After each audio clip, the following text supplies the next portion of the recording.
Free will and determinism are two deeply debated concepts that explore whether our choices are truly our own or dictated by external forces.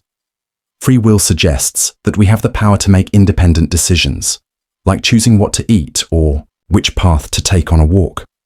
It implies personal responsibility.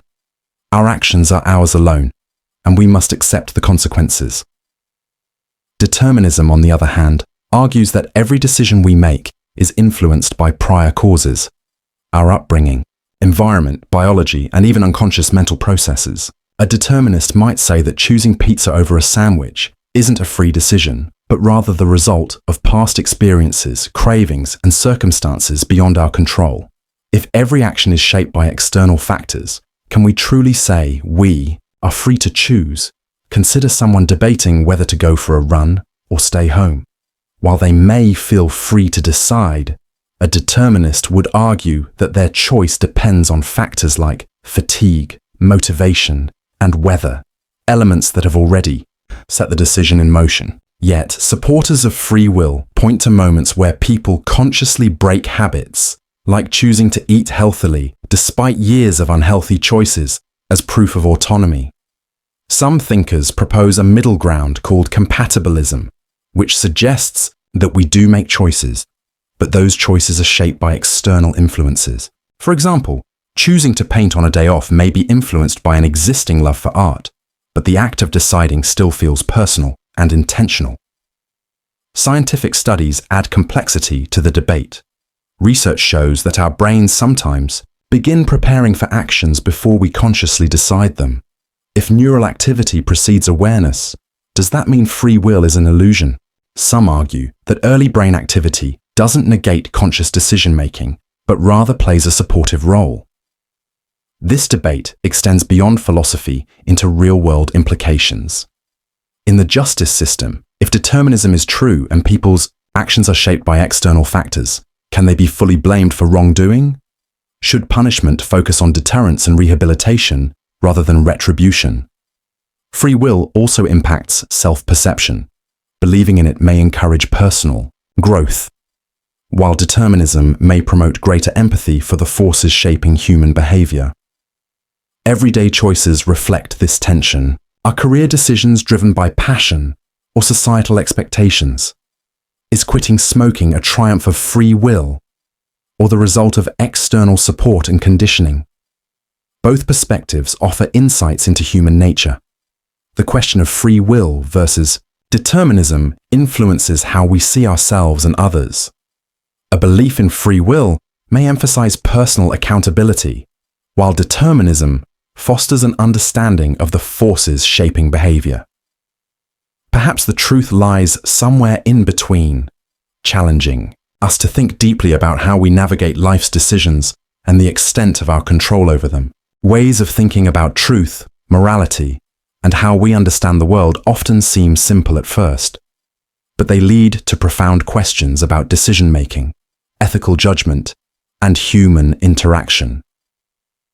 Two major perspectives, relativity and absolutism, offer contrasting ways of approaching these issues. Examining both viewpoints reveals how they shape our understanding of right and wrong. Relativity holds that truth and morality are not fixed, but depend on context, culture, or perspective. According to this view, there are no universal rules that apply to all people in all situations. What is considered right in one society might be wrong in another, and both perspectives could be valid within their own contexts. For example, a gesture that is polite in one culture might be offensive in another. A relativist would argue that neither interpretation is inherently right or wrong. It simply depends on the setting. This perspective is often discussed in moral dilemmas. Imagine someone lying to protect a friend. While honesty is generally valued in some cases, deception might be seen as necessary to safeguard another person. A relativist would argue that whether lying is good or bad depends on the situation and the underlying intentions. Absolutism, in contrast, asserts that certain truths and moral principles are universal and unchanging. According to this view, some actions are always right or always wrong, regardless of the circumstances. An absolutist might argue that lying is inherently wrong, even if it is done for a good reason, because truth should never be compromised. This difference is evident in law and justice. An absolutist may insist that stealing is always wrong, no matter the reason. A relativist, however, might consider the circumstances, such as someone stealing food to survive, and argue that while stealing is generally unacceptable, certain conditions might make it more understandable. At its core, the debate often revolves around fairness and interpretation. Absolutists value consistency and believe that clear rules maintain order and justice. They worry that constantly changing standards could lead to confusion and unfairness.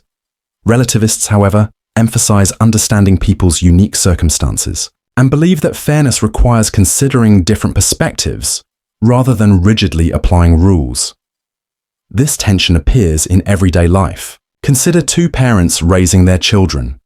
One insists on an 8 p.m. bedtime every night without exception, believing in the importance of fixed rules. The other adjusts bedtime based on the situation, allowing for flexibility on special occasions. The first follows an absolutist approach, while the second adopts a relativist perspective. Cultural traditions also highlight this contrast. An absolutist might believe that a specific way of celebrating a holiday is the only correct way, while a relativist would argue that each culture has its own meaningful traditions, none of which are inherently superior. Even science provides examples of this debate. Einstein's theory of relativity showed that time and space are not fixed, but depend on factors like speed and gravity, challenging the absolutist notion that they are the same everywhere. While scientific relativity does not mean anything goes, it does illustrate how truth can be context-dependent. Morality and ethics further complicate the discussion. Absolutists may point to religious or philosophical principles that define unchanging moral laws, such as the belief that killing is always wrong. Relativists, however, might argue that situations like self-defense or war complicate this view and that moral judgments must consider context.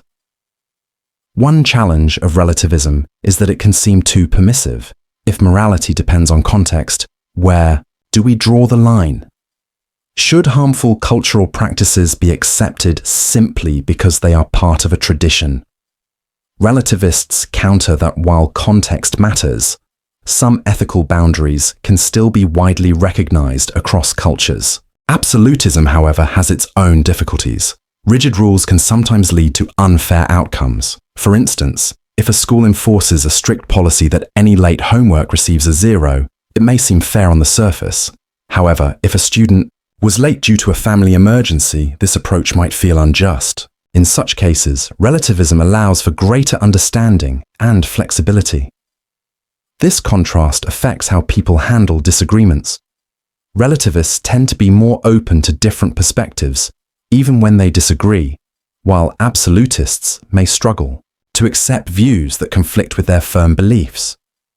On the other hand, absolutists may feel more confident in their moral judgments, whereas relativists might find it difficult to take a definitive stance when multiple factors are at play.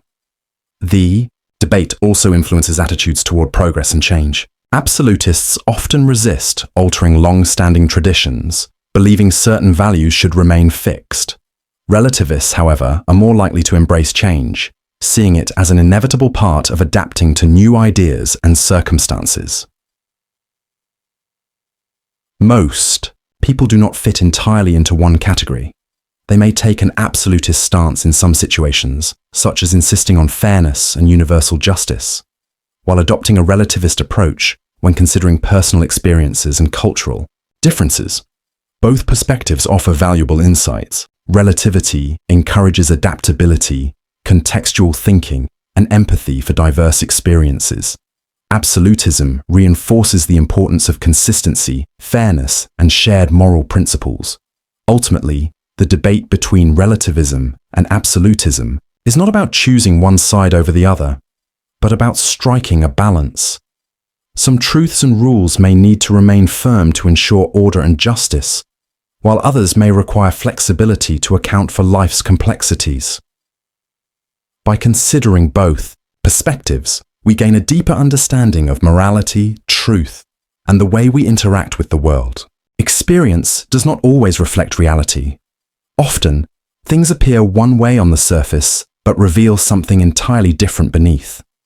This applies to objects, people, and even entire situations, shaping how we perceive the world around us.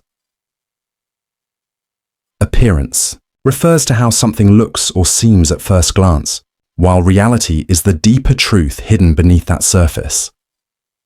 These two aspects don't always align. Imagine a beautifully decorated dessert that looks delicious.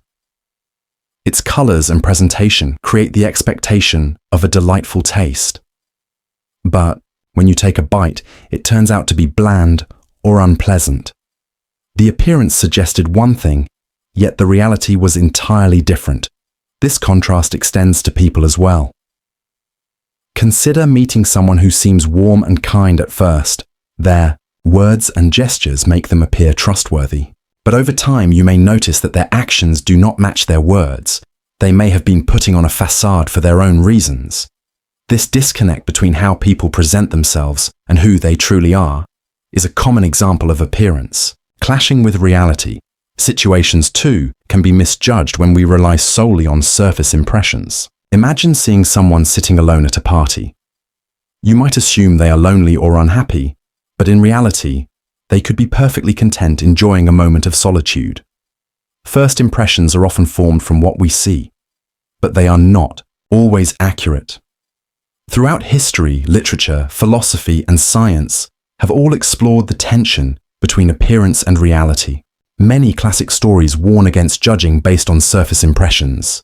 Fairy tales often depict seemingly harmless figures, like an old woman offering an apple, who turn out to be something entirely different, such as a wicked witch in disguise. These stories remind us to look beyond outward appearances and seek the deeper truth. Philosophy has long grappled with this question. Plato's allegory of the cave illustrates how people mistake appearances for reality. In the story, prisoners live in a cave, only seeing shadows on the wall, believing them to be the full extent of reality. But if one prisoner escapes and sees the outside world, they realize that the shadows were mere illusions. This story reflects how human perception is often limited, preventing us from seeing the complete truth. Even science challenges our reliance on appearances. At first glance, the Earth seems flat when standing on its surface. The sun appears to move across the sky. But we now know that the Earth is round and that it rotates around the sun. These examples highlight how reality can be vastly different from what our senses initially tell us. This issue is also evident in how we judge others. People carefully curate their public image, especially on social media. Someone may post pictures of an idealized life filled with happiness and success, but the reality behind those images could be far more complicated. They might be struggling with stress, sadness, or personal challenges that don't appear in the curated snapshots they share. This is why comparing ourselves to others based on appearances can be misleading. It is only one small piece of a much larger reality. The gap between appearance and reality also affects trust. If someone appears honest but is not, it can lead to betrayal and disappointment. Imagine a person who always says the right things, making you believe they genuinely care. But later, you realize their actions never supported their words. Trusting the surface without investigating deeper can lead to disillusionment. Advertising frequently exploits this distinction. Companies carefully craft images to make products look better than they are. A fast food burger in a commercial appears large, perfectly assembled, and mouth-watering. But when you receive the real item, it is often smaller, messier, and less appealing. This is a clear example of how appearances can be deliberately manipulated to create false expectations. Why do people rely so heavily on appearances? It is partly because our senses are wired to process surface-level information quickly. What we see, hear, and feel is immediate and easy to interpret. Understanding the deeper reality, however, takes time, effort, and critical thinking. For instance, noticing someone's clothing is instant. but understanding their character requires longer observation. This is why people tend to form quick judgments based on surface impressions. However, while appearances can be misleading, they are not always wrong. Many times, what we see does align with reality. If someone smiles warmly and behaves kindly toward you, there is a good chance they are genuinely kind. If the sky is filled with dark clouds, it is likely going to rain. The key is to recognize when appearances should be questioned and when they are a reliable reflection of reality. This awareness teaches patience and careful observation. Instead of jumping to conclusions, we can take the time to ask questions and seek deeper understanding. If someone appears upset, rather than assuming they are angry with us, we can check in and ask how they are doing. The answer may reveal an entirely different reality. Perhaps they are simply having a difficult day. The concept of appearance versus reality also connects to self-awareness. Often, people try to present themselves in a way that differs from their true feelings.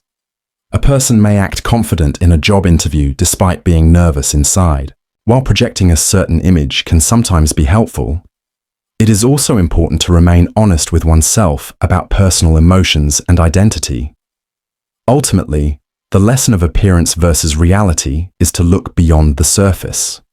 It encourages us to question assumptions, think critically before forming judgments, and seek a deeper understanding in every situation.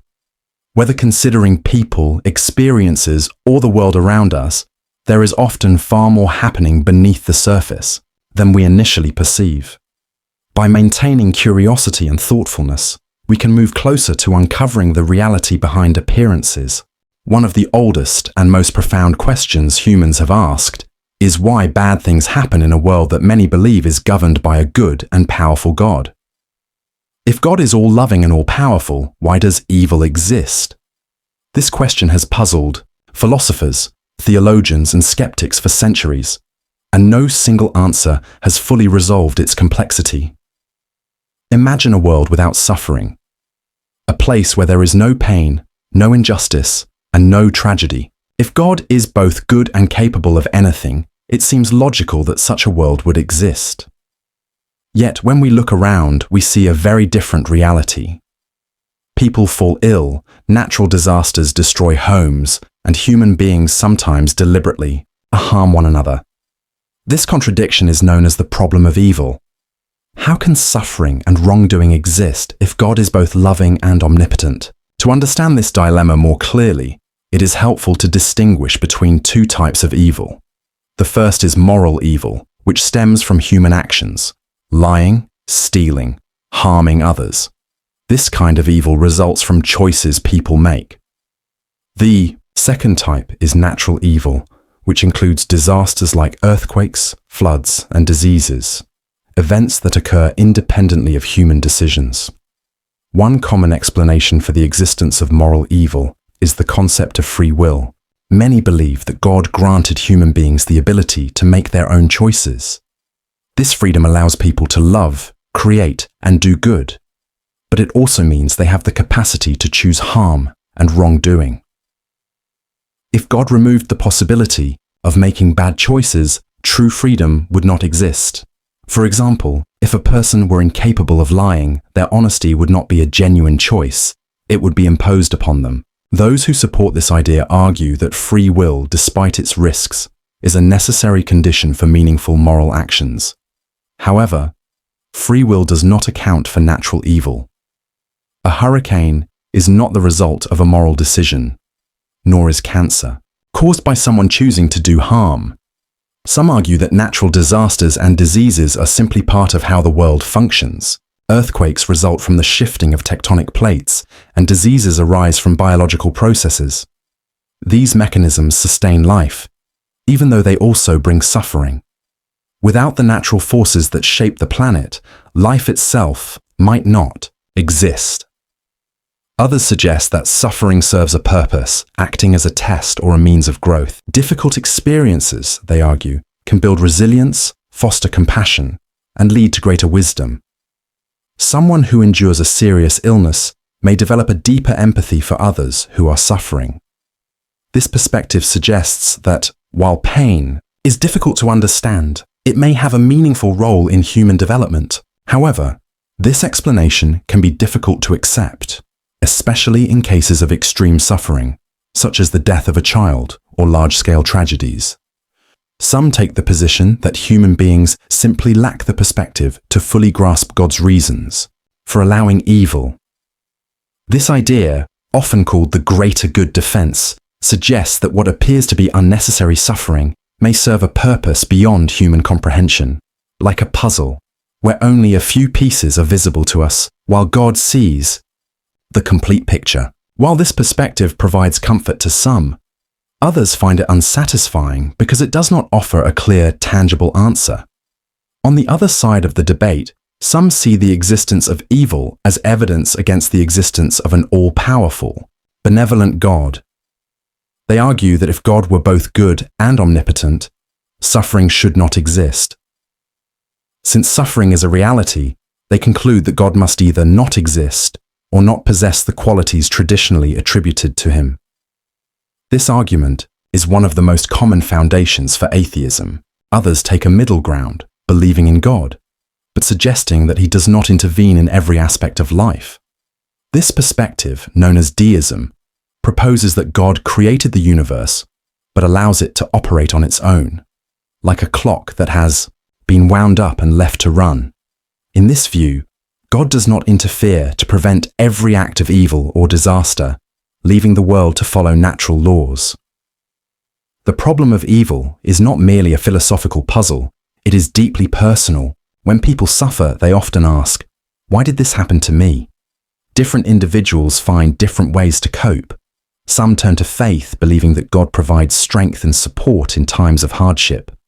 Others seek meaning through action, using their struggles to help others. A person who loses their home in a disaster may turn to prayer, finding comfort in belief, or they may focus on rebuilding and assisting their community, turning adversity into an opportunity for resilience and generosity. Another approach to dealing with evil is shifting the focus from "why does suffering exist?" to "what can be done about it?"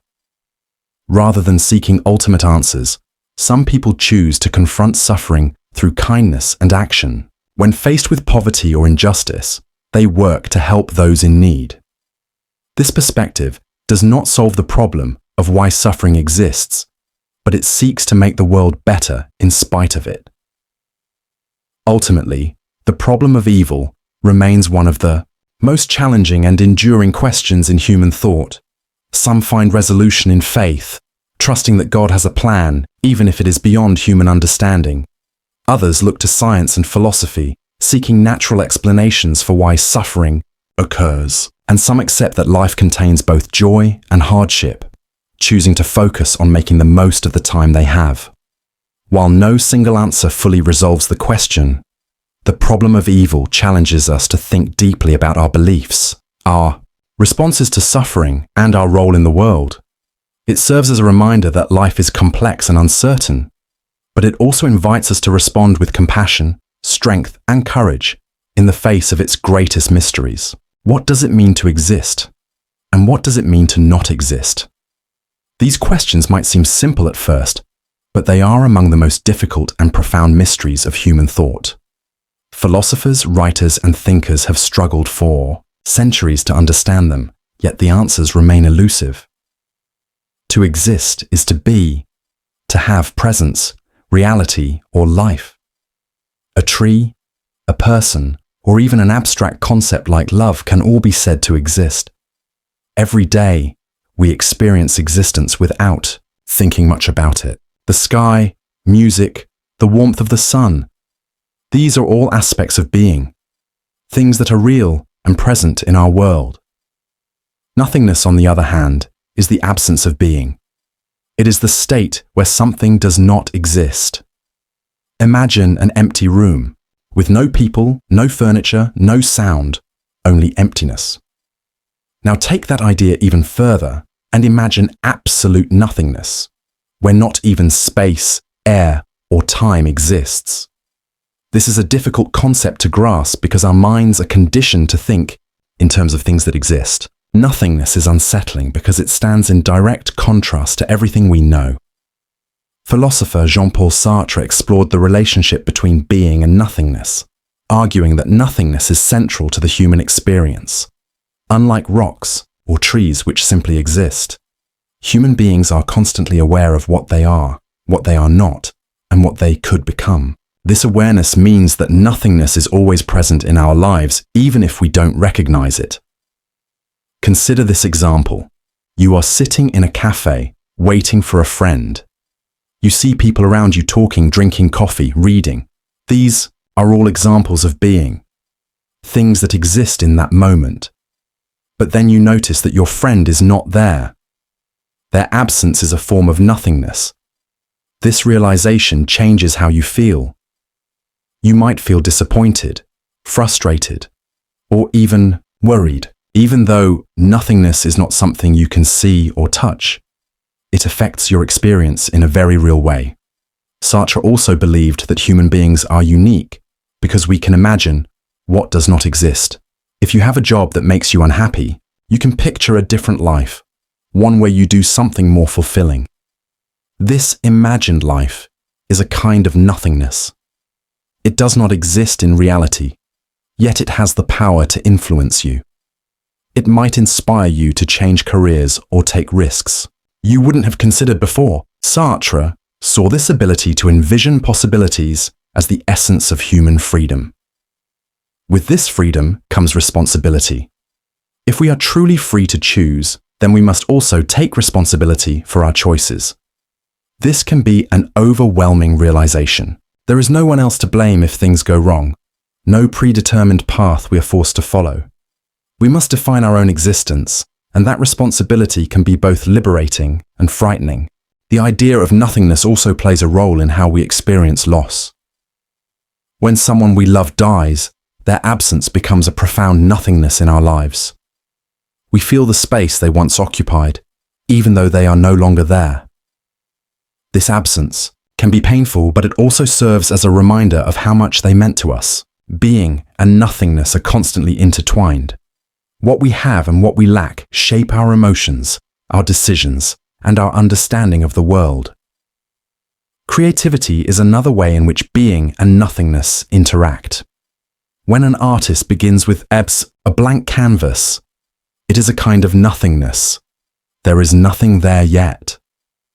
But as they add color, form, and texture, they bring something into being. The same is true for a writer facing a blank page, or a musician beginning in silence. Creativity is, in essence, the process of transforming nothingness into meaning. These ideas also raise deep questions about life and death. What happens when we die? Do we return to nothingness, or does something else await beyond existence? Different cultures, religions, and philosophies offer different answers. Some view death as the end of being, a return to nothingness, while others believe in an afterlife or a continued existence beyond the physical world. These questions have no definitive answers, but they force us to reflect on the nature of our own existence and what it means to be alive.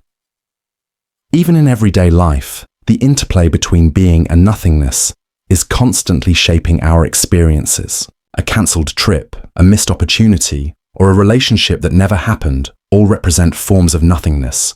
Things that could have been, but never came to be. These absences can bring disappointment, but they can also remind us to appreciate what we do have. They highlight the delicate balance between presence and absence, fulfillment and longing, existence and emptiness. Ultimately, being and nothingness are not just abstract ideas, but fundamental aspects of how we experience reality. We live in a world filled with things that exist, yet we are constantly aware of what is missing, what could be, what was, and what might never be. This awareness gives depth to human experience. It is what separates us from mere objects. We are not just beings. We are beings who think about existence, who dream of what lies beyond the present moment. This ability to reflect, imagine, and create meaning is both a gift and a challenge.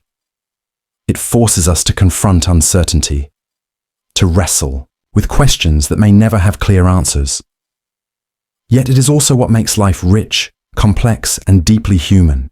The idea that light and matter can behave as both particles and waves, depending on how we observe them, might seem puzzling, perhaps even impossible. Yet this strange duality is a real phenomenon that scientists have studied for over a century. Understanding it requires a shift in how we think about the nature of reality itself. To begin, consider waves. Waves are everywhere. Ripples on a pond, sound waves moving through the air, or light waves traveling through space. A key feature of a wave is that it is not confined to a single point, but spreads across an area, carrying energy from one place to another. Now, think about particles. Particles are tiny, solid bits of matter, like grains of sand or drops of water. Unlike waves, they exist in a specific location at a specific time. If you throw a ball, it follows a clear, predictable path. So how can something be both a wave and a particle? This is where the concept of wave-particle duality comes into play.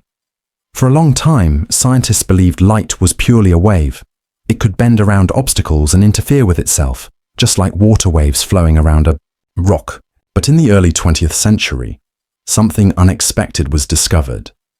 Max Planck found that light energy appeared to come in tiny, discrete packets, now called photons. Albert Einstein expanded on this idea, proving that light behaves as particles in certain situations.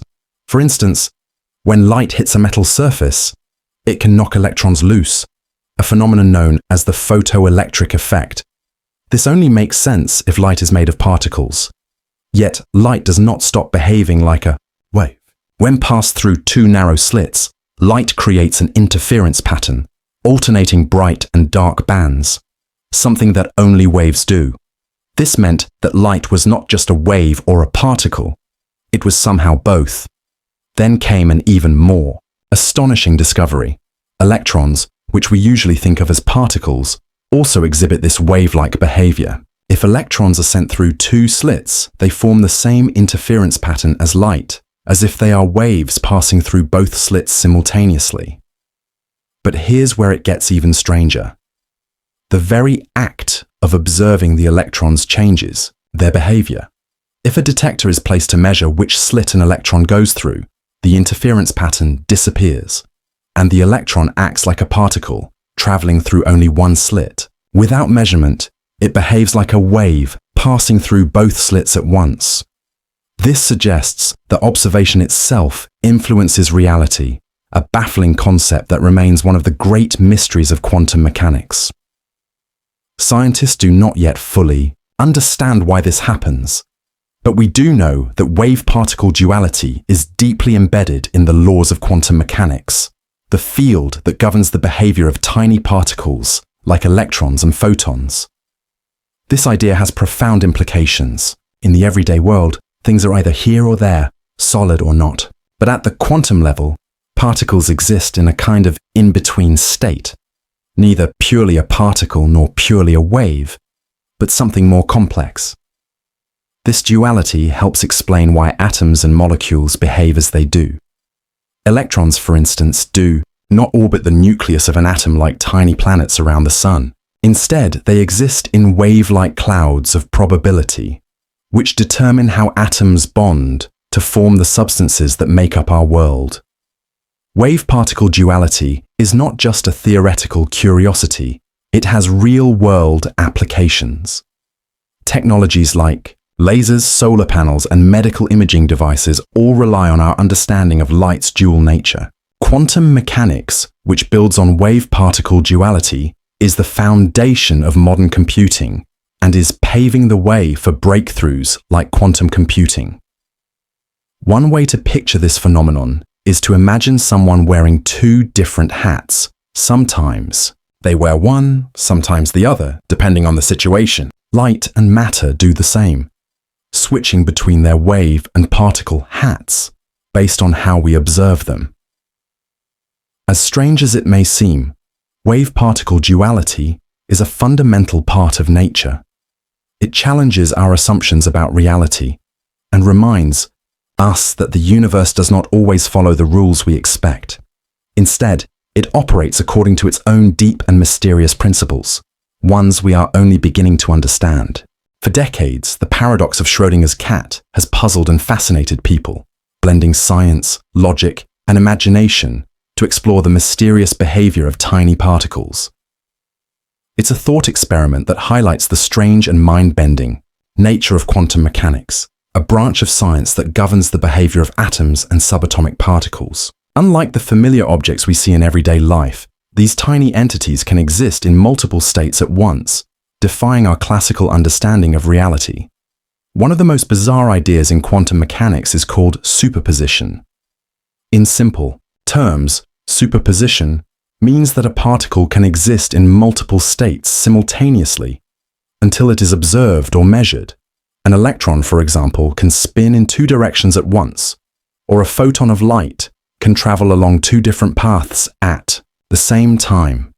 The moment an observation is made, however, the particle chooses a single state, as if it had always existed that way. While this concept seems counterintuitive, it has been confirmed through countless experiments, even though it does not align with how we normally experience the world. To illustrate just how strange quantum mechanics can be, physicist Erwin Schrödinger proposed a thought experiment in 1935, now famously known as Schrödinger's cat. He imagined placing a cat inside a sealed box along with a few crucial elements: a radioactive atom, a Geiger counter, which detects radiation, a vial of poison, and a mechanism that releases the poison if radiation is detected. The setup works like this. The radioactive atom has a 50% chance of decaying within a given time and a 50% chance of remaining unchanged. If the atom decays, the Geiger counter detects it, triggering the mechanism to break the vial and release the poison, killing the cat. If the atom does not decay, the vial remains intact and the cat stays alive. Here's where things get strange. According to quantum mechanics, until the box is opened, the radioactive atom exists in a superposition of decayed and undecayed states. Because the cat's fate is directly linked to the atom, the cat must also exist in a superposition, both alive and dead at the same time. Only when an observer opens the box does the superposition collapse, forcing the atom and the cat into a definite state, either decayed or not, either dead or alive. The idea that a cat could be both alive and dead at once is what makes this paradox so striking. It defies our classical intuition, where things exist in one state or another, not both simultaneously. However, Schrödinger did not intend for this experiment to be taken literally. He designed it to show how bizarre quantum mechanics seems when applied to larger objects. While individual particles behave according to quantum rules, macroscopic objects like cats do not appear to exist in superpositions, at least not in any way we can perceive. This thought experiment raises profound questions about how we observe and understand reality. In classical physics, looking at an object does not change its state. Observing a tree, for instance, does not make it grow or shrink. But in the quantum world, observation seems to have a direct influence on the state of a system, as if reality itself is shaped by measurement. Schrödinger's cat also touches on a deep philosophical question. What is reality before we observe it? Is the cat truly in two states at once? Or is it always in one state, and we are simply unaware of it? Different interpretations of quantum mechanics offer different answers, but no single explanation is universally accepted. One interpretation, called the Copenhagen interpretation, suggests that the cat really is in a superposition of both alive and dead until the moment of observation. At that point, the superposition collapses, and the cat becomes either alive or dead. Another idea, known as the many worlds interpretation, suggests that when the box is opened, reality splits into two parallel universes, one in which the cat is alive and another in which it is dead. In this view, both outcomes are real, but they exist in separate, non-interacting worlds. Although Schrödinger's cat is a thought experiment, the principles it illustrates have real-world applications. Quantum mechanics forms the foundation of technologies such as computers, smartphones, and medical imaging devices, all of which rely on the strange behavior of particles at microscopic scales. In everyday life, we do not see superpositions because quantum effects typically occur at a scale too small for us to notice. For larger objects, these effects seem to vanish, and the world behaves in a predictable, classical way. Yet at the smallest levels of existence, particles follow entirely different rules, rules that continue to challenge our understanding of reality. Beyond science, Schrödinger's cat teaches us something deeper about knowledge and curiosity. Until the box is opened, the cat's fate remains unknown. This reflects the broader nature of scientific inquiry. So much of what we learn comes from asking questions, making observations, and embracing unexpected answers. Even when ideas seem strange or contradict our intuition, they push us to expand our understanding. Ultimately, Schrödinger's cat reminds us that reality is often more complex than it appears. It invites us to question what we know, consider the unseen forces that shape the universe, and embrace the mysteries that still await discovery. One of the most fascinating debates in the history of science revolves around the origin of the universe, whether it had a beginning or has always existed. Two major theories attempt to explain this mystery: the Big Bang theory and the steady state theory. Though both acknowledge the expansion of the universe, they take fundamentally different approaches in explaining its nature.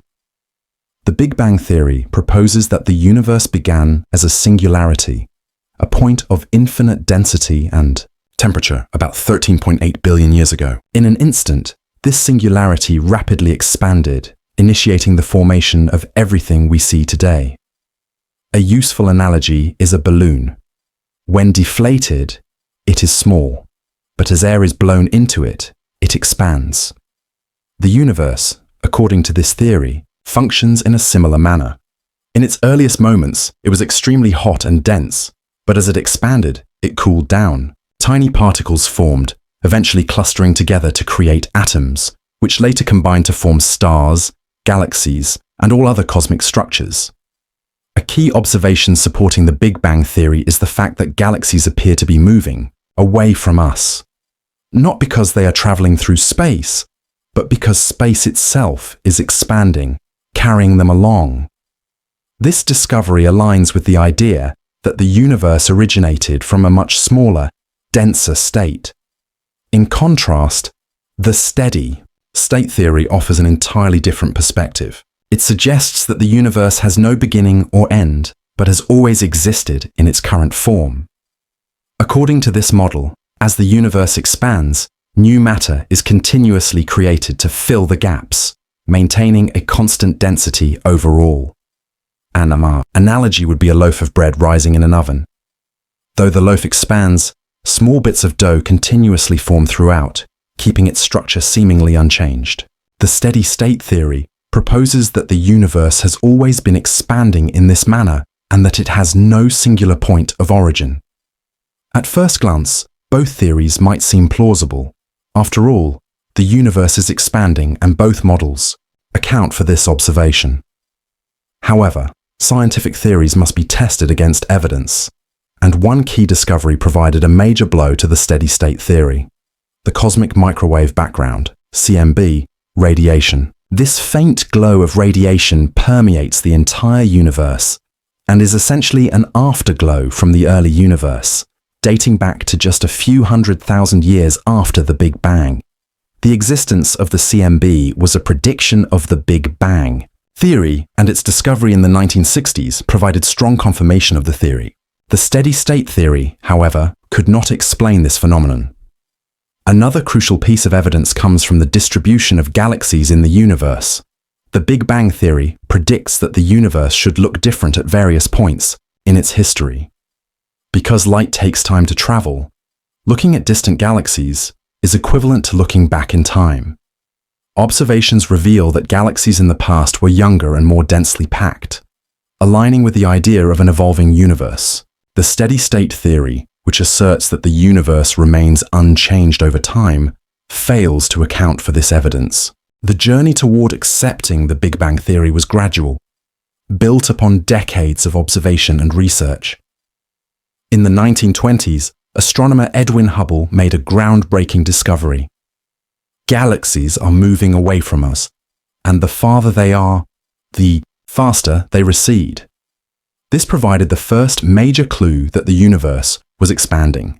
Decades later, the discovery of the cosmic microwave background radiation solidified the idea that the universe had a hot, dense beginning, further supporting evidence, such as the relative abundance of light elements like hydrogen and helium, also matched the predictions of the Big Bang Theory. Despite the mounting evidence, the steady-state theory had its advocates, particularly because it elegantly sidestepped the difficult question of how the universe began. If the universe had always existed in a steady state, there would be no need to explain a moment of creation. This was an appealing idea for some, but as more observational data accumulated, it became increasingly clear that the Big Bang Theory provided a more accurate explanation of the universe's structure and evolution. Beyond science, this debate touches on profound philosophical questions. The Big Bang Theory suggests that the universe had a definite beginning, leading to deeper inquiries. What caused the Big Bang? Was there something before it? These are questions that science has yet to fully answer, leaving room for speculation and wonder. The steady-state theory, by contrast, avoids these questions entirely by positing that the universe has always existed. This offers a comforting simplicity. No need to grapple with the enigma of a starting point. However, it also lacks an explanation for how the universe we see today came to be. While the Big Bang Theory is now the dominant cosmological model, science remains open to new ideas. There are still many unanswered questions, particularly about what initiated the Big Bang. Some theories propose that our universe is part of a multiverse, where multiple universes exist simultaneously. Others suggest that the universe may undergo cycles of expansion and contraction, endlessly repeating. These ideas are still being explored and debated. Ultimately, the debate between the Big Bang Theory and the steady-state theory illustrates how science evolves. It begins with questions and hypotheses, which are then tested against evidence. Theories that best fit the observations are refined and accepted, while those that do not are set aside. Both theories sought to explain the same fundamental mystery: how the universe functions. However, evidence such as the cosmic microwave background radiation and the evolving distribution of galaxies strongly supports the idea that the universe had a beginning. Even so, the story of cosmic origins is far from complete, and new discoveries may continue to reshape our understanding of the cosmos. Through relentless questioning, experimentation, and openness to new evidence, science continues to unravel the mysteries of the universe, deepening our knowledge and expanding the boundaries of human understanding. The nature of time has long fascinated both scientists and philosophers.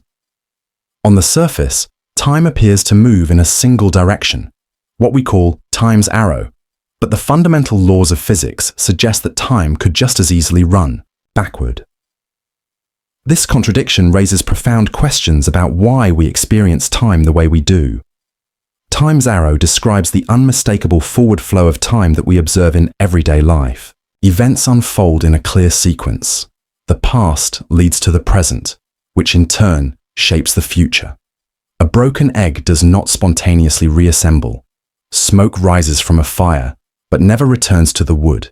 A milk mixes into coffee but does not separate back into pure liquid. Time seems to have a built-in direction, an irreversible march forward. However, many of the fundamental laws of physics do not impose such a restriction. These laws, which govern the behavior of particles and forces, exhibit time reversal symmetry, meaning they work the same way whether time moves forward or backward. A classic example is the motion of billiard balls. If you were to watch a video of two balls colliding and then play it in reverse, the interactions would still appear physically plausible. The equations describing their motion remain valid in either direction, suggesting that time does not have to move forward. This raises a crucial question. If the fundamental laws of physics allow time to flow in either direction, why do we only experience time moving forward? Why do we remember the past but not the future? Why can we mix ingredients together but not unmix them? The answer lies in the concept of entropy, a measure of disorder in a system. According to the second law of thermodynamics, entropy tends to increase over time in a closed system. In simple terms, systems naturally evolve from order to disorder. Imagine a box filled with neatly separated red and blue marbles. If you shake the box, the marbles mix together, increasing the disorder. No matter how long you continue shaking, they will not spontaneously return to their original, separated state. This natural progression from order to disorder is what gives time its apparent direction. Entropy explains why many processes seem irreversible. Breaking an egg disrupts its structure in a highly disordered way, making it nearly impossible to reconstruct exactly as it was. When smoke rises from a fire, it disperses into the air, increasing randomness. These changes in entropy create a clear distinction between the past and the future. But if entropy governs time's arrow, why do the laws of physics still allow for reversibility? The key lies in scale. While individual particles follow time-reversible laws, large systems, like an entire glass of water or a human body, exhibit irreversible behavior due to the overwhelming probability of disorder increasing. If you drop a glass, it shatters into countless pieces and the water spills out. The microscopic interactions of individual molecules could, in theory, allow for the glass to reassemble, but the likelihood of every particle perfectly realigning is astronomically small. Thus, at a macroscopic level, we observe an apparent forward flow of time. Time's arrow also extends to the evolution of the universe itself. The Big Bang. Theory suggests that the universe began in a state of very low entropy, highly ordered and compact. Over billions of years, entropy has steadily increased as the universe expanded, providing a possible explanation for why time flows forward. If the universe started in a state of low disorder, its natural evolution would be toward greater disorder, reinforcing the direction of time. This idea leads to fascinating questions about the future of the universe. Some scientists speculate that the universe may one day reach a state of maximum entropy, where everything is completely disordered and no meaningful changes can occur, a state sometimes referred to as heat death. If this happens, time's arrow could lose its significance, as there would be no meaningful distinction between past, present, and future. There are also more speculative ideas about whether time's arrow could be reversed under certain conditions. Some theories suggest that in regions near black holes or in exotic quantum mechanical systems, time might behave differently. Others explore the possibility of parallel universes, where time flows in the opposite direction. While these ideas remain largely theoretical, they challenge our fundamental understanding of time and its nature. Beyond the realm of physics, the debate between time's arrow and reversibility has deep implications for how we experience life. Memory, for instance, is a marker of the past. We remember what happened yesterday, but have no knowledge of what will happen tomorrow. This asymmetry is tied to the increase of entropy. Our brains process and store information as the universe moves toward greater disorder. Even aging follows time's arrow, as biological systems undergo irreversible changes over time. Despite the clear forward motion of time in our everyday lives, the underlying laws of physics tell a more nuanced story. The tension between time's arrow and reversible physics serves as a reminder that our perception of reality does not always align with the deeper workings of the universe. Beneath the surface, time remains one of the greatest mysteries of existence. In the end, these two perspectives, one based on human experience and the other on the fundamental principles of nature, offer complementary insights into the nature of time. The flow of time we observe is shaped by entropy and large-scale statistical behavior, while the underlying rules of physics remain indifferent to its direction. As scientists continue to explore these mysteries, our understanding of time may evolve, revealing even more profound truths about the nature of the cosmos and our place within it. The concept of the multiverse is one of the most captivating and mind-bending ideas in both science and philosophy. It proposes that our universe, the one we experience, might not be the only one. Instead, there could be many other universes, each with its own unique set of rules, events, and possibilities. These universes, collectively known as the multiverse, might seem like the stuff of science fiction at first, but the idea is taken seriously by many scientists and is supported by some of the most advanced theories in physics. Let's delve into what the multiverse is, why scientists think it might exist, and what it could mean for our understanding of reality. To begin, picture our universe, vast, filled with galaxies, stars, and planets, all embedded in the fabric of space and time. But what if this universe is just one bubble in a much larger sea of bubbles, with each bubble representing a different universe, separate from ours? This is one way to visualize the multiverse. There are several different theories about how the multiverse could function. One theory comes from the Big Bang model, which explains the origin of our universe. According to this theory, the universe began as an incredibly dense point and has been expanding ever since. Some versions of this theory suggest that this expansion could happen repeatedly, creating new universes each time. This process, called eternal inflation, suggests that new universes are constantly being formed, each one distinct from the others. Another idea comes from quantum mechanics, which governs the behavior of subatomic particles. In quantum mechanics, particles can exist in multiple states simultaneously, a concept known as superposition. When observed, a particle chooses one of those states. Some scientists speculate that this principle could mean that the universe splits into different versions, with each version corresponding to a different outcome of a quantum event. For example, if you flip a coin, one universe might exist where it lands heads and another where it lands tails. This is known as the many worlds interpretation of quantum mechanics. The multiverse also appears in theories about string theory, which attempts to explain how all the forces and particles of the universe fit together. String theory posits the existence of extra dimensions beyond the 3 dimensions of space and one of time that we experience. These extra dimensions could give rise to other universes, each with its own set of physical laws.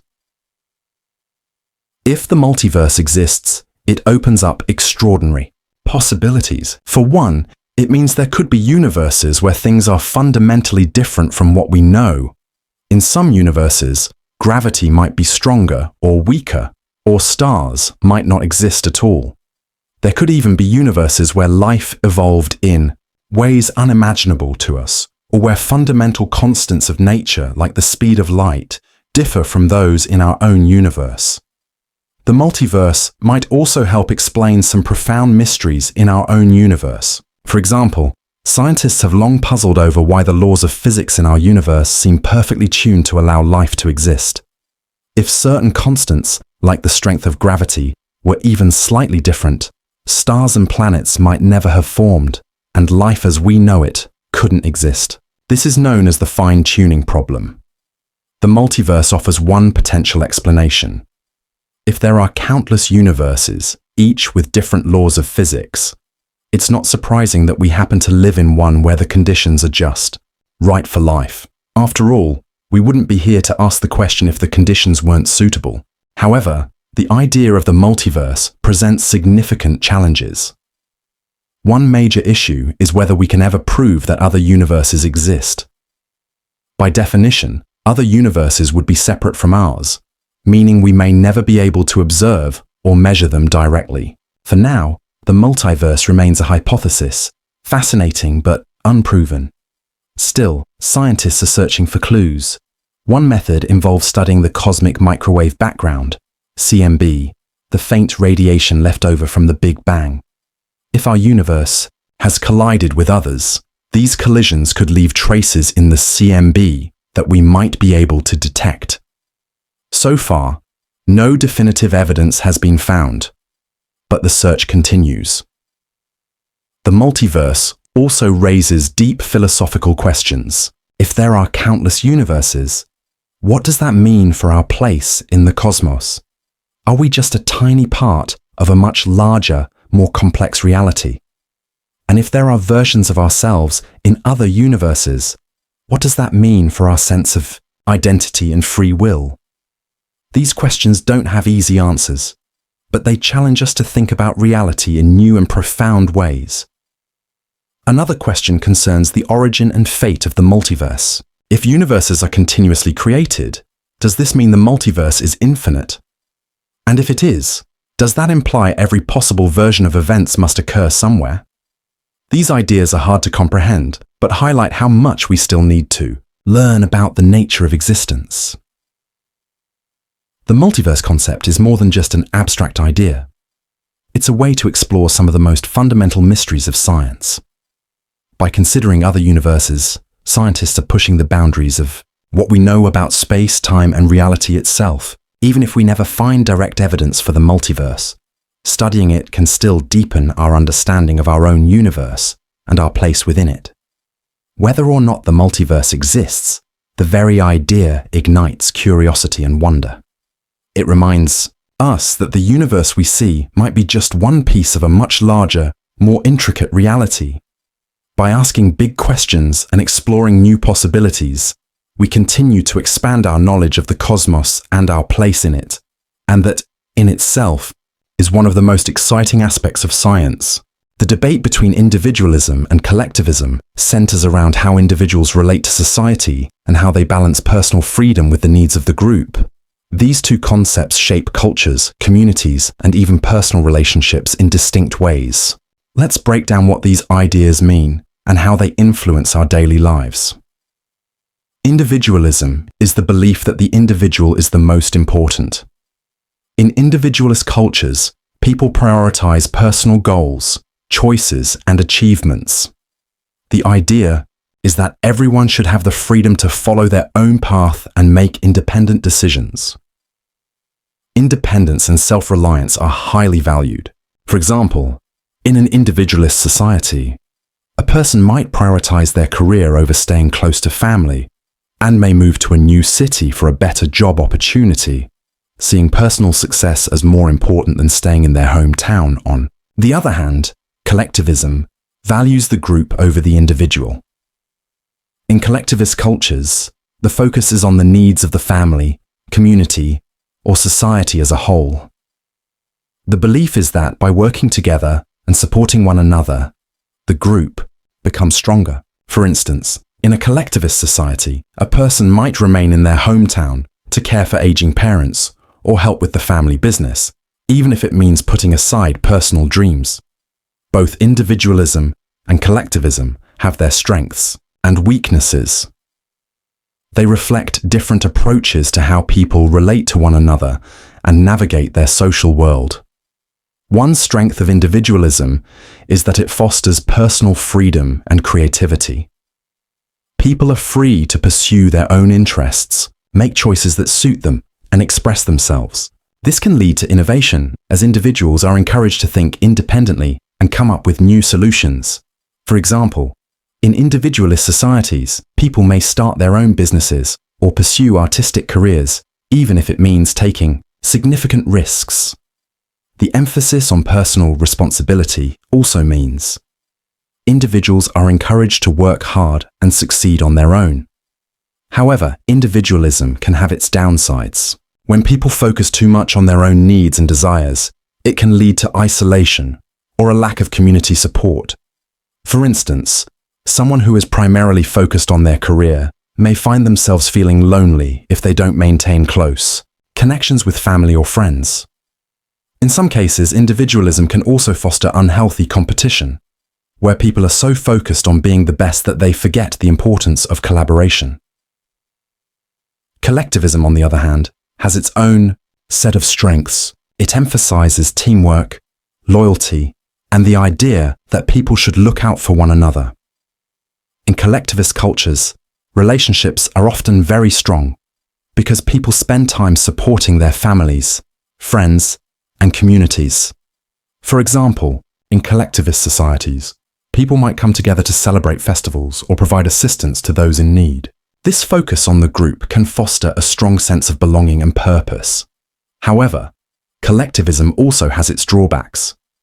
When the needs of the group are always prioritized, individuals may feel pressured to suppress their own desires or dreams. For example, someone in a collectivist society might feel obligated to take on a role that their family expects, even if it means sacrificing their personal ambitions.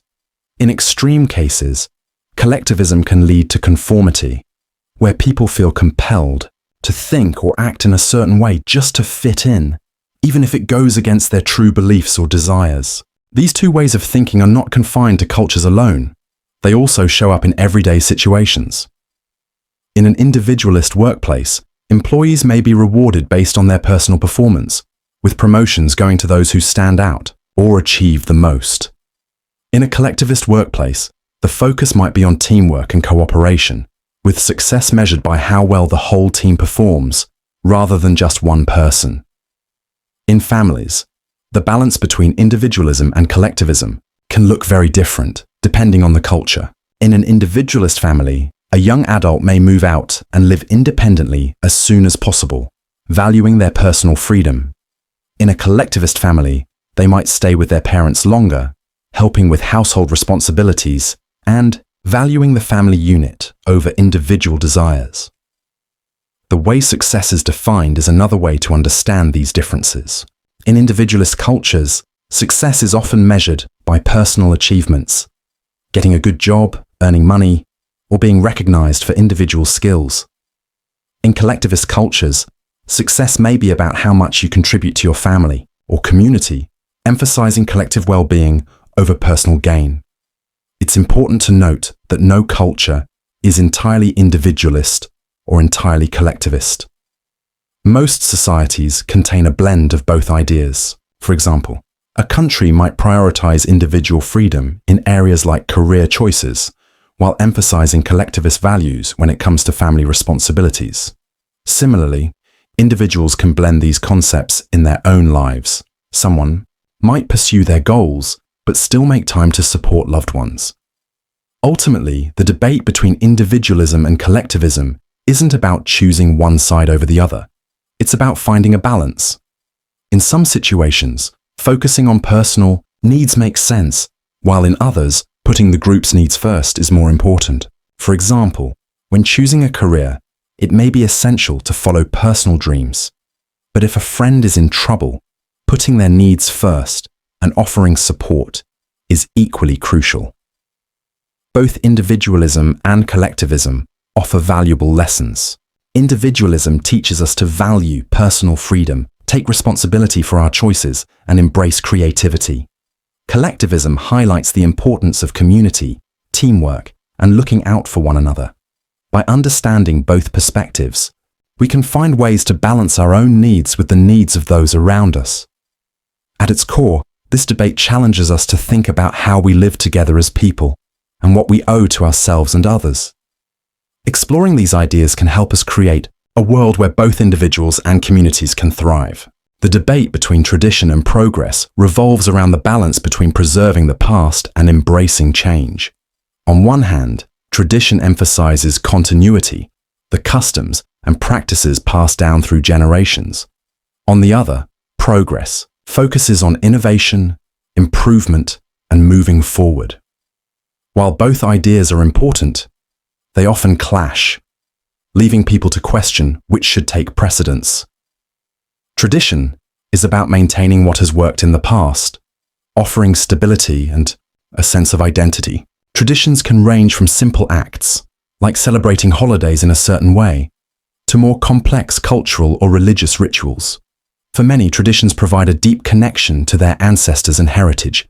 For instance, wearing traditional clothing during weddings or gathering for holiday meals are ways people honor their past. Tradition also creates a sense of belonging. When people participate in shared customs, they feel part of something bigger than themselves, strengthening bonds within families, communities, and cultures. A yearly town festival, for example, brings people together and reminds them of their shared values and history. Progress, however, is about change, innovation, and finding better ways of doing things. It focuses on improvement, whether through new technologies, ideas, or ways of living. Progress often challenges old ways of thinking, questioning whether they still make sense in the modern world. For example, progress might involve developing new medical treatments or enacting laws that promote equality and fairness. Progress brings tangible benefits by solving problems that traditions might overlook, such as the development of electricity, vaccines, and faster transportation. It also encourages critical thinking and new possibilities, as seen in movements for women's rights, greater cultural acceptance, and educational reforms. The tension between tradition and progress arises when one feels threatened by the other. Those who value tradition might see progress as risky or disrespectful, fearing that change could erode the bonds that hold communities together. Conversely, proponents of progress might view tradition as outdated or restrictive, believing it holds society back from evolving. Consider a small town where farming has been the way of life for generations, with families passing down farming techniques and valuing hard work. Then, a company introduces new farming technology that could make work easier and increase crop yields. Some in the town might welcome this change, excited by the possibilities progress offers. Others, however, may worry that using machines will erode the skills and traditions that have defined their community. This tension also arises when traditional clothing or festivals are adapted to fit modern times. Some people may see blending traditions with new styles as progress, reflecting cultural adaptation, while others may feel that doing so loses something important. In families, balancing tradition and progress can also be challenging. Parents may want to pass down customs and values, while younger generations might want to explore new ways of celebrating or living. For example, a family might have a tradition of cooking certain dishes during holidays, but younger members may prefer to try new recipes or celebrate in different ways. Finding a way to honor the past while embracing the future can be both difficult and rewarding. Tradition offers guidance, especially when people are unsure about what to do. For example, traditions provide structure and meaning during important life events, such as weddings or funerals. They also carry valuable wisdom from the past, like old recipes or techniques that have stood the test of time. However, tradition is not without flaws. Sometimes traditions uphold ideas or practices that no longer make sense or may even be harmful. For example, practices that exclude certain groups of people or reinforce unfair roles may feel outdated in a more inclusive society. In such cases, progress steps in to question and improve upon these practices. Progress brings advancements, but it also comes with challenges. While it can improve life, it can also introduce uncertainty or unintended consequences. For instance, new technologies may simplify life, but could lead to environmental damage or social isolation. Rapid progress can leave some people behind, especially if they lack the resources to keep up with changes. Ultimately, the debate between tradition and progress isn't about choosing one over the other, but about finding balance. Traditions connect us to our past, while progress helps us adapt and build a better future. The challenge is to honor the wisdom of the past while remaining open to new ideas. For example, a community might celebrate its history with traditional festivals while using modern technology to promote the event or make it more accessible. Similarly, a family might preserve old recipes but try new variations that reflect modern tastes. These approaches demonstrate how tradition and progress can work together, rather than in opposition. At its core, this debate is about how we grow while staying grounded. Tradition gives us roots, reminding us of who we are and what we value. Progress gives us wings, enabling us to imagine and create a better future. By respecting both, we can build a world that honors the past while embracing the possibilities of the future. The debate between globalization and nationalism centers around how people relate to the world versus their loyalty to their own country. Globalization seeks to unite people, economies, and cultures, creating a more interconnected world, while Nationalism emphasizes pride in one's country, its interests, and preserving its unique identity. Both have their strengths, but they can also come into conflict. Globalization is about breaking down barriers and creating connections. It involves countries and people becoming more interlinked through trade, communication, and travel.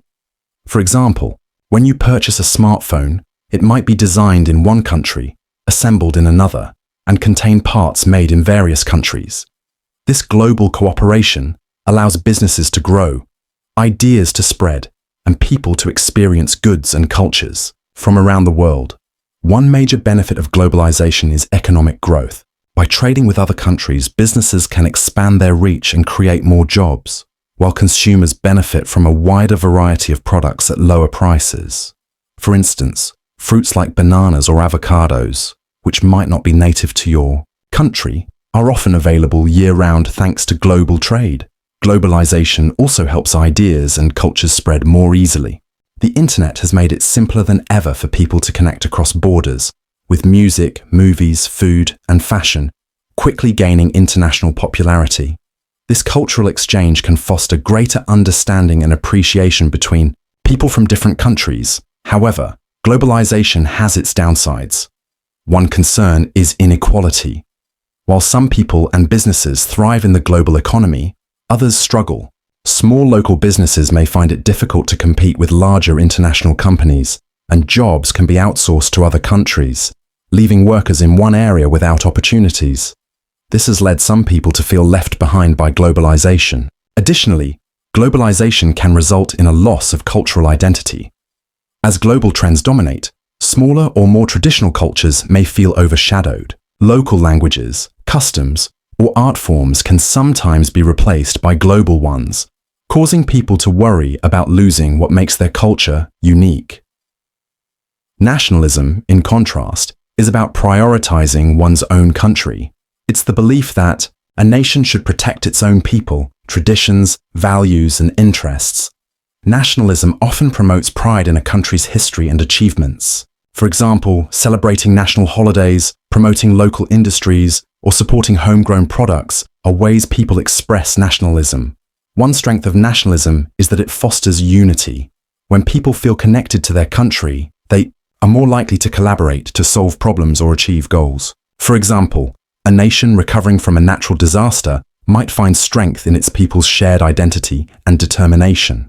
Nationalism can also help preserve local cultures and industries by focusing on what makes a country unique. For instance, a government might support local farmers or artists to help maintain traditional practices in a globalized world. Nevertheless, nationalism has its challenges. When taken to extremes, it can lead to isolation or conflict. If a country becomes too focused on itself, it might reduce trade or limit cooperation with others, which could hurt its economy or restrict access to essential resources. Extreme nationalism can also heighten tensions between countries, especially when each nation prioritizes its own interests over collaboration. For instance, competing for resources like oil or water can lead to disputes or even wars. Nationalism can also make it harder for countries to address global issues like climate change, which require international cooperation. The tension between globalization and nationalism often comes down to priorities. Globalization emphasizes the advantages of working together and sharing resources, while nationalism focuses on protecting one's own. In trade agreements, globalization aims to establish rules that benefit many countries, whereas nationalism might prioritize policies that safeguard local jobs and industries. This contrast is also apparent in immigration debates.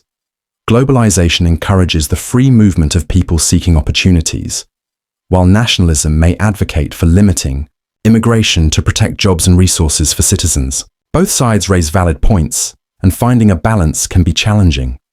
The cultural impact of globalization versus nationalism is also significant.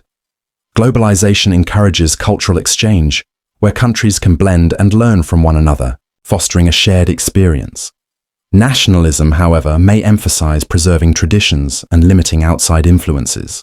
For example, while global music or fashion trends can bring people together, some might feel that these trends overshadow their own cultural practices. It's important to remember that globalization and nationalism are not entirely opposing forces. A country can embrace elements of globalization while still maintaining its national identity. For instance, a nation may engage in international trade and share its culture with the world while still celebrating its own traditions and protecting local industries. The key is finding a balance that works for both the country and the global community. This balance can be seen in fair trade agreements that create global connections while ensuring workers and the environment are protected. Cultural events, like international film festivals, also showcase how countries can share their stories while highlighting their unique identities. At its heart, the debate between globalization and nationalism revolves around how people view their place in the world. Globalization teaches us that we are all connected and can learn from each other, emphasizing the value of collaboration to solve global problems. Nationalism reminds us of the importance of local communities, traditions, and looking after our own people. By understanding both perspectives, we can create a world where countries work together while still honoring their unique identities. Globalization and nationalism don't have to be in conflict. They can complement each other to build a future that values both the global and the local. Achieving this balance is not always easy, but by listening to both sides, we can move forward in a way that benefits everyone. The debate between equality and equity is about understanding how fairness works in society, particularly when it comes to justice, opportunities, and helping people succeed. Although related, these two concepts are not the same, and distinguishing between them is crucial. Equality refers to treating everyone the same, ensuring that all people have the same rights, opportunities, and resources, regardless of their background. For instance, in a classroom, equality means giving every student the same textbook and ensuring they all have access to the same lessons. It's about fairness in the sense that everyone is treated equally. Equity, however, is about providing people with what they need to succeed. It acknowledges that fairness sometimes requires different treatment because people start from different circumstances or face unique challenges. In the classroom example, equity might involve offering extra help to students struggling with reading or providing accommodations like a hearing aid for a student with hearing loss. It recognizes that some individuals need more support to achieve the same outcome.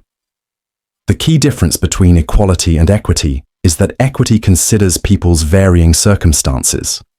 Imagine a race where all participants begin at the same starting line, but one runner has a sprained ankle. Equality would mean giving everyone the same opportunity to compete, but it wouldn't address the injured runner's disadvantage. Equity would mean offering the injured runner extra time or support to level the playing field. Equality is often appealing because it's easy to understand and seems fair at first glance. Treating everyone the same appears to be the right approach, especially in areas like voting rights, where everyone should have the same opportunity to participate. However, equality doesn't always lead to fairness if individuals face different barriers or challenges. For example, providing the same resources to someone who already has an advantage and to someone who doesn't can widen the gap between them. This is where equity comes into play. Equity recognizes that fairness sometimes requires giving more to those who need it most. It's about understanding that not everyone begins at the same starting point. In healthcare, for instance, equity might involve allocating more resources to communities with higher rates of illness or less access to medical care. In education, it could mean providing additional funding to schools in low-income areas to ensure all students have an equal opportunity to succeed. However, implementing equity can be challenging because it requires addressing individuals' unique needs and determining how to allocate resources. Some people may perceive equity as unfair, especially if they don't understand why certain groups receive extra support. For example, if a workplace offers additional training opportunities to underrepresented groups, other employees might feel excluded, even if the goal is to create a more balanced and fair environment. The tension between equality and equity often appears in discussions about policies and programs. Take, for instance, a scholarship program. Equality would mean giving everyone an equal opportunity to apply and using the same criteria to judge all applicants. Equity, on the other hand, might involve prioritizing students from disadvantaged backgrounds who face greater obstacles to attending college. Both approaches aim for fairness but approach it in different ways. Another example can be seen in community parks. Equality would mean giving every neighborhood the same size park, but if some neighborhoods already have large parks and others don't have any, equality may not feel fair. Equity would mean providing more resources to the neighborhoods without parks, ensuring everyone has equal access to green spaces. The debate between equality and equity isn't about choosing one over the other, but understanding when each approach is most appropriate. In some situations, equality works well, such as ensuring that all individuals have the same legal rights, like voting or free speech. In other situations, equity is necessary to address imbalances and ensure that everyone can achieve the same outcomes. It's also important to note that equality and equity can work together.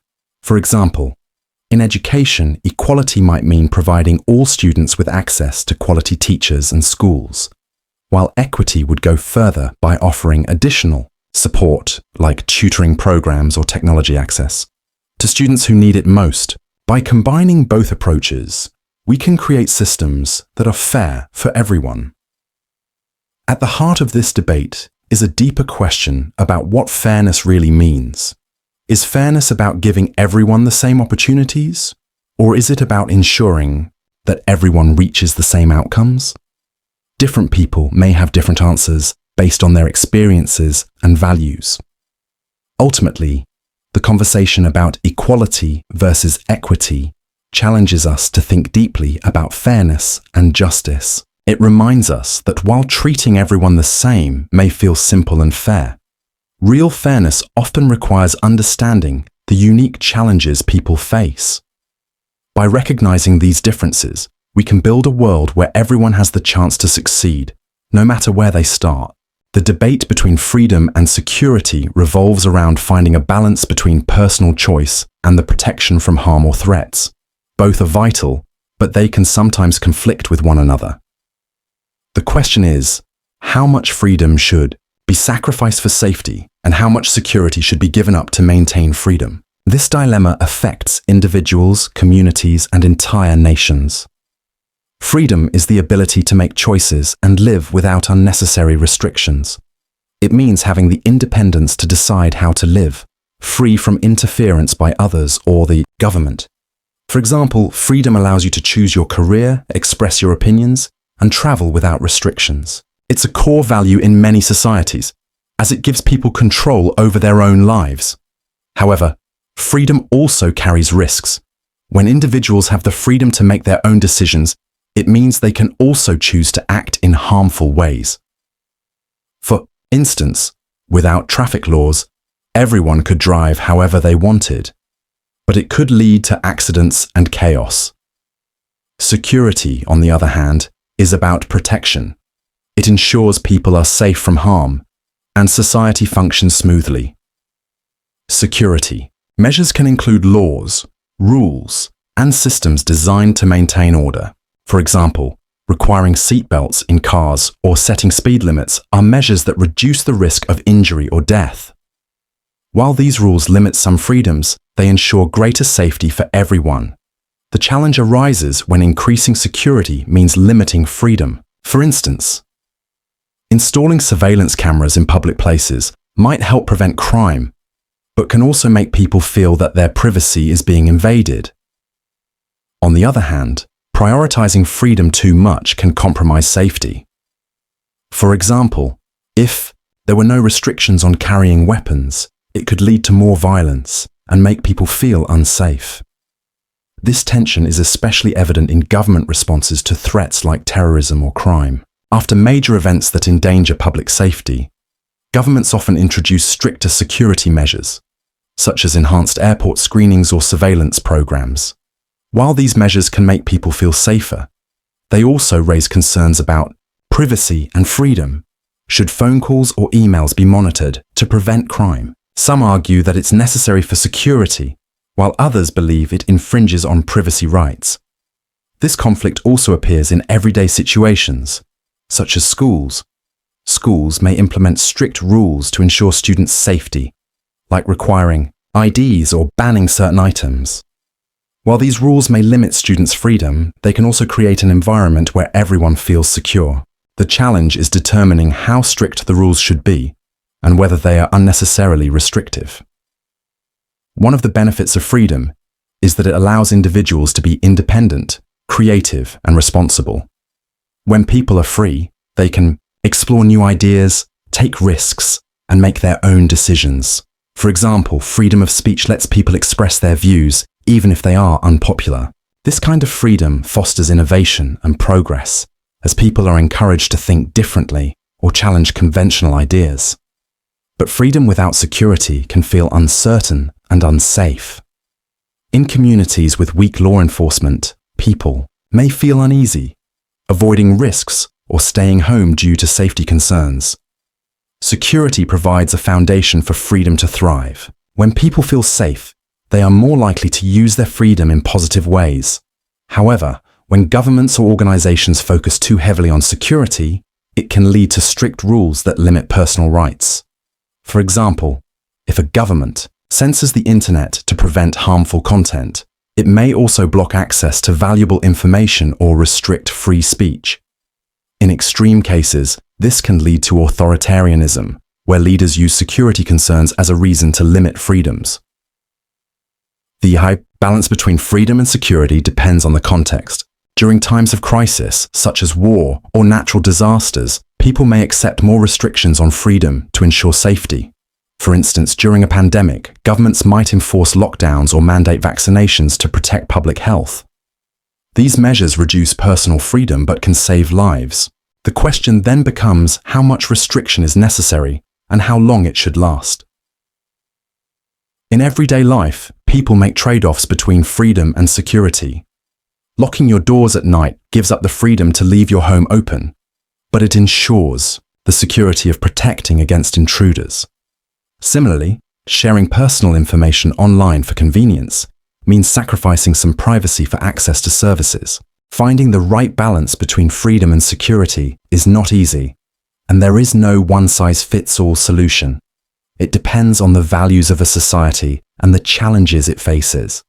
Some people prioritize freedom, believing that individuals should have as much control over their lives as possible. Others prioritize security, valuing safety and order over absolute freedom. This debate also raises questions about trust. People are more likely to accept security measures if they trust the authorities implementing them. For example, if a government is transparent about why it's enforcing a new law and how it will protect people's rights, citizens are more likely to support it. Without trust, even well-meaning security measures can feel oppressive.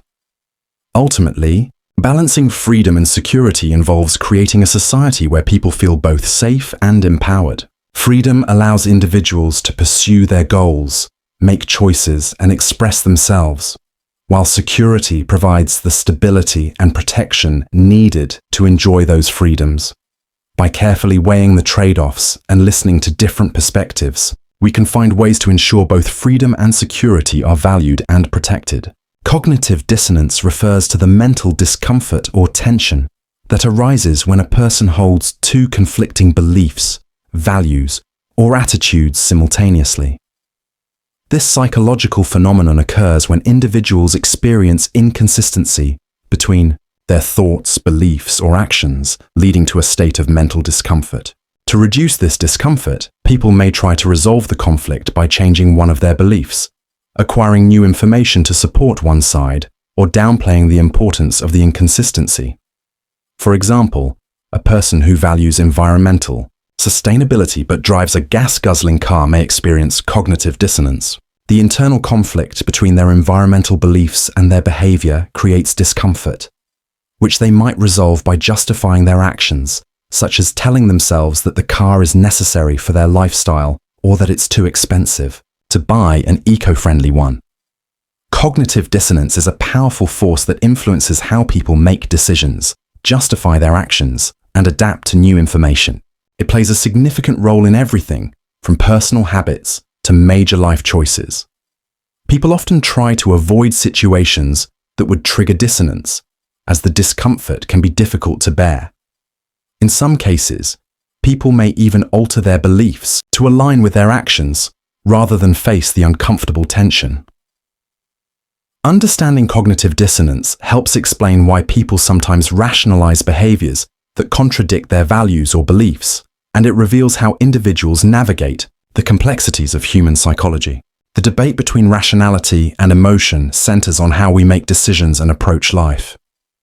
Rationality involves using logic, reason, and careful thought to guide our choices, while emotion is driven by feelings, instincts, and gut reactions. Both are essential to human experience and influence how we navigate the world.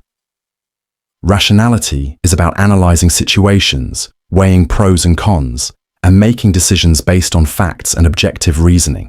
It allows us to approach challenges methodically, using critical thinking to assess potential outcomes and determine the most logical course of action. For example, when faced with a difficult financial decision, a rational person might create a detailed budget, consider the long-term consequences, and choose the option that makes the most sense based on available data. Emotion, on the other hand, plays a more intuitive role in decision-making. It is tied to our feelings, moods, and emotional responses to situations. Emotions often arise quickly, influencing our choices based on what feels right in the moment. For example, someone might decide to take a job offer because they feel excited about the opportunity, even if the salary is lower than expected, driven by passion and excitement rather than a strictly logical analysis of the financial situation. While rationality is based on facts and logical reasoning, emotion is more instinctive and subjective. Both approaches have strengths and weaknesses. Rational thinking can help us make well-informed decisions, especially when emotions are clouding judgment or when objective analysis is needed. However, over-reliance on logic can sometimes result in cold, detached decisions that overlook the human aspect of a situation. For example, a purely rational decision might prioritize efficiency over personal relationships, which could have long-term emotional consequences. Emotions, on the other hand, provide a sense of connection, intuition, and understanding that pure logic may not offer. Emotions help us make decisions that resonate with our values, goals, and personal experiences. They guide us toward choices that align with our deeper desires and sense of fulfillment. However, emotional decision-making can sometimes lead to impulsive or short-sighted choices, driven by temporary feelings rather than long-term considerations. The balance between rationality and emotion is key. When the two work together, they allow us to make decisions that are both logical and emotionally fulfilling. For example, when making a career change, we might rationally evaluate the pros and cons of different opportunities, but also consider how each option aligns with our passions and personal values. This integration of both reasoning and emotion can lead to more balanced, thoughtful decisions that feel right both intellectually and emotionally. In life, both rationality and emotion are needed. Sometimes logic is crucial, especially in situations requiring clear, reasoned judgment. While at other times, emotions guide us toward decisions that bring meaning, joy, or fulfillment. The challenge is knowing when to rely on reason and when to trust our feelings. Finding the right balance between these two forces can lead to decisions that are not only sensible, but also deeply satisfying. The contrast between self-perception and external perception explores the difference between how we see ourselves and how others see us. Self-perception refers to our internal view of who we are, shaped by our thoughts, feelings, and experiences. It's how we judge our own actions, values, and capabilities. On the other hand, external perception is the way others view us based on their observations, experiences, and interactions with us.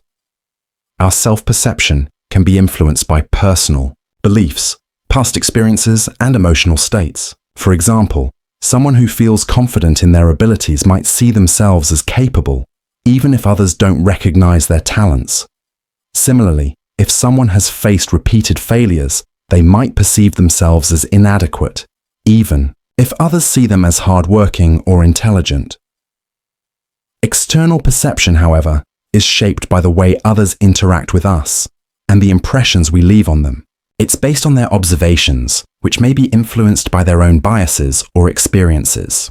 For instance, someone who appears shy or introverted might be perceived as distant or uninterested in others, even if they are simply more reserved. Similarly, someone who speaks confidently may be seen as more competent or assertive, even if they are not necessarily more skilled. This difference between self-perception and external perception can sometimes lead to misunderstandings or conflicts. For example, if someone has a negative self-perception but is seen by others as competent or likable, they might feel disconnected from how they are perceived, leading to feelings of imposter syndrome. Conversely, if someone views themselves in a highly positive light but is seen as arrogant or self-centered by others, they may struggle with the gap between their own self-view and how they are seen by others.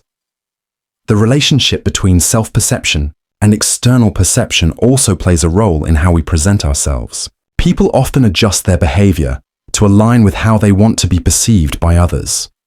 For instance, someone who values kindness may go out of their way to be compassionate, even if they don't always feel like it, to create a positive impression. Alternatively, people might alter their self-perception based on external feedback, such as when someone begins to view themselves more positively after receiving praise or recognition. The contrast between self-perception and external perception highlights the complexity of human identity. It reminds us that the way we see ourselves may not always match how others see us, and this can create both opportunities for growth and challenges in how we relate to others. It's important to recognize that both self-perception and external perception are valuable and can provide us with insight into our personal development and our relationships with others. Ultimately, finding a balance between how we see ourselves and how others see us can help us navigate life more effectively, leading to a more authentic and harmonious sense of self. The contrast between hope and despair centers on how we approach challenges and uncertainty in life. Hope is the belief that improvement is possible, even in difficult times, while despair is the sense that things will not get better, leading to a loss of motivation and a feeling of helplessness. Hope gives us the strength to keep moving forward, even when the path seems unclear, while despair can trap us in a cycle of negativity and inaction. Hope is rooted in the possibility of change and growth. It encourages us to hold on to the belief that our efforts can lead to positive outcomes, even in the face of adversity. This outlook helps us stay resilient when things don't go as planned. For example, someone facing financial struggles might hope for a better job or a breakthrough opportunity, and this belief can motivate them to take action, improve their skills, or seek out new possibilities. Despair, on the other hand, is a feeling that things are beyond repair. It can arise when we face setbacks or experience repeated failure. Despair often leads to a sense of powerlessness, making us believe that nothing we do will make a difference. This mindset can cause us to withdraw from challenges, surrendering to the belief that no effort will change the outcome. For example, someone who has tried multiple times to start a business but has faced repeated failures may begin to feel that success is out of reach and that their efforts are futile. The tension between hope and despair can influence how we respond to life's challenges. Hope gives us the energy to persist, even when the odds seem stacked against us, while despair can hold us back, making it harder to take risks or push through difficulties. For instance, during tough times, hope might encourage someone to seek support from others or find creative solutions, while despair might lead them to isolate themselves or give up altogether. Hope can also be a powerful motivator for change. When we believe that things can improve, we are more likely to take proactive steps to make those changes happen. This might include setting goals, developing new skills, or looking for ways to improve our circumstances. Despair, in contrast, often causes us to feel stuck, as we believe that no matter what we do, nothing will change. While hope can inspire us to take action and strive for a better future, it's important to recognize that despair is also a natural part of the human experience. At times, we all face moments when it feels as if things will never improve. However, the key difference is how we respond to those moments. While despair might try to convince us to surrender, hope can provide the courage to persevere, even when the situation seems bleak. The relationship between hope and despair is not always clear-cut. There can be times when hope feels elusive, and we find ourselves in a state of despair. But even in these moments, it's possible to rediscover hope.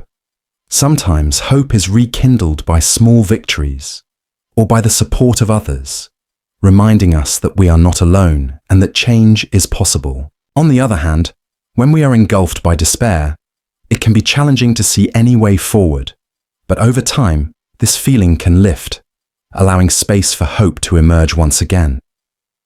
Ultimately, the contrast between hope and despair teaches us that our mindset plays a crucial role in shaping how we face life's challenges.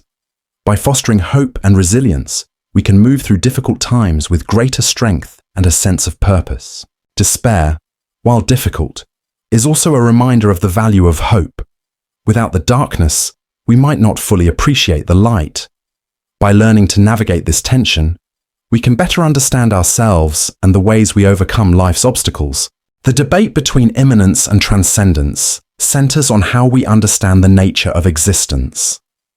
Immanence refers to the idea that the divine or the ultimate reality is present within and throughout the natural world, while transcendence suggests that the divine or ultimate reality exists beyond or outside the physical universe. These two concepts offer distinct perspectives on the relationship between the sacred and the mundane, each shaping how we perceive life, existence, and our place within it. Immanence emphasizes the idea that the divine or the ultimate truth is inherent in the world around us. It suggests that everything we encounter, our experiences, relationships, and even the natural world, is a manifestation of a deeper, interconnected reality. This view encourages us to find meaning and purpose in the here and now, recognizing that the divine is not something distant or separate, but something present and accessible in every moment. For example, a person who holds an immanent view of existence might see spiritual significance in everyday activities, like walking in nature, engaging in meaningful conversation, or helping others. Transcendence, on the other hand, focuses on the belief that there is a reality beyond our immediate experiences, one that exists outside the limits of the physical world. This view holds that the divine or ultimate truth exists beyond time and space, and that human beings must reach beyond the material world to encounter it. Transcendence invites us to look beyond the ordinary and seek out higher truths, whether through religious practices, philosophical inquiry, or personal reflection.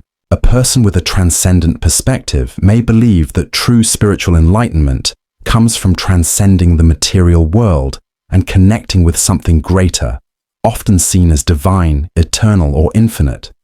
The tension between immanence and transcendence often leads to different approaches to spirituality and understanding of life. Immanence invites us to embrace the present moment, appreciating the sacredness in the world around us. It encourages a more grounded, accessible approach to spirituality, one that focuses on the here and now. Transcendence, however, urges us to look beyond the immediate and strive for higher, more transcendent goals. It calls for an exploration of the unknown, seeking ultimate truth and a connection to something beyond the material world. In some belief systems, these two concepts are seen as complementary rather than opposing. For example, certain religious traditions view the divine as both immanent and transcendent, present within the world and yet beyond it at the same time. In these views, the immanent aspect helps us connect with the divine in our everyday lives, while the transcendent aspect provides us with a sense of purpose and direction that reaches beyond the limits of our current existence. This dual approach allows individuals to experience the sacred both in the world around them and in the pursuit of a greater spiritual understanding. The debate between immanence and transcendence also raises important questions about the nature of human experience. Is life primarily about finding meaning within the world we inhabit? Or is it about seeking something beyond it? The immanent view emphasizes that meaning can be found in the world itself, in the relationships we build, the work we do, and the moments we experience. The transcendent view, on the other hand, suggests that true fulfillment lies in transcending these finite experiences and reaching toward something beyond them. These two perspectives can influence our approach to existential questions and the search for purpose. Those who embrace immanence might focus on finding meaning in the present moment, in the people and experiences that surround them. They may view their spiritual journey as a path to deeper connection with the world as it is, recognizing the divine in all things. Those who favor transcendence, however, may look to the future or the beyond, seeking meaning in something that lies beyond human understanding, often seeking to connect with a higher power or ultimate reality. The debate between immanence and transcendence ultimately challenges us to consider how we relate to the world around us and how we understand our place in the larger scheme of existence. While immanence invites us to find divinity in the world we live in, transcendence urges us to seek something greater than ourselves. Both perspectives offer valuable insights, and each can guide us toward a deeper understanding of life and the mysteries of existence. The debate between unity and duality delves into how we perceive the world and our own existence.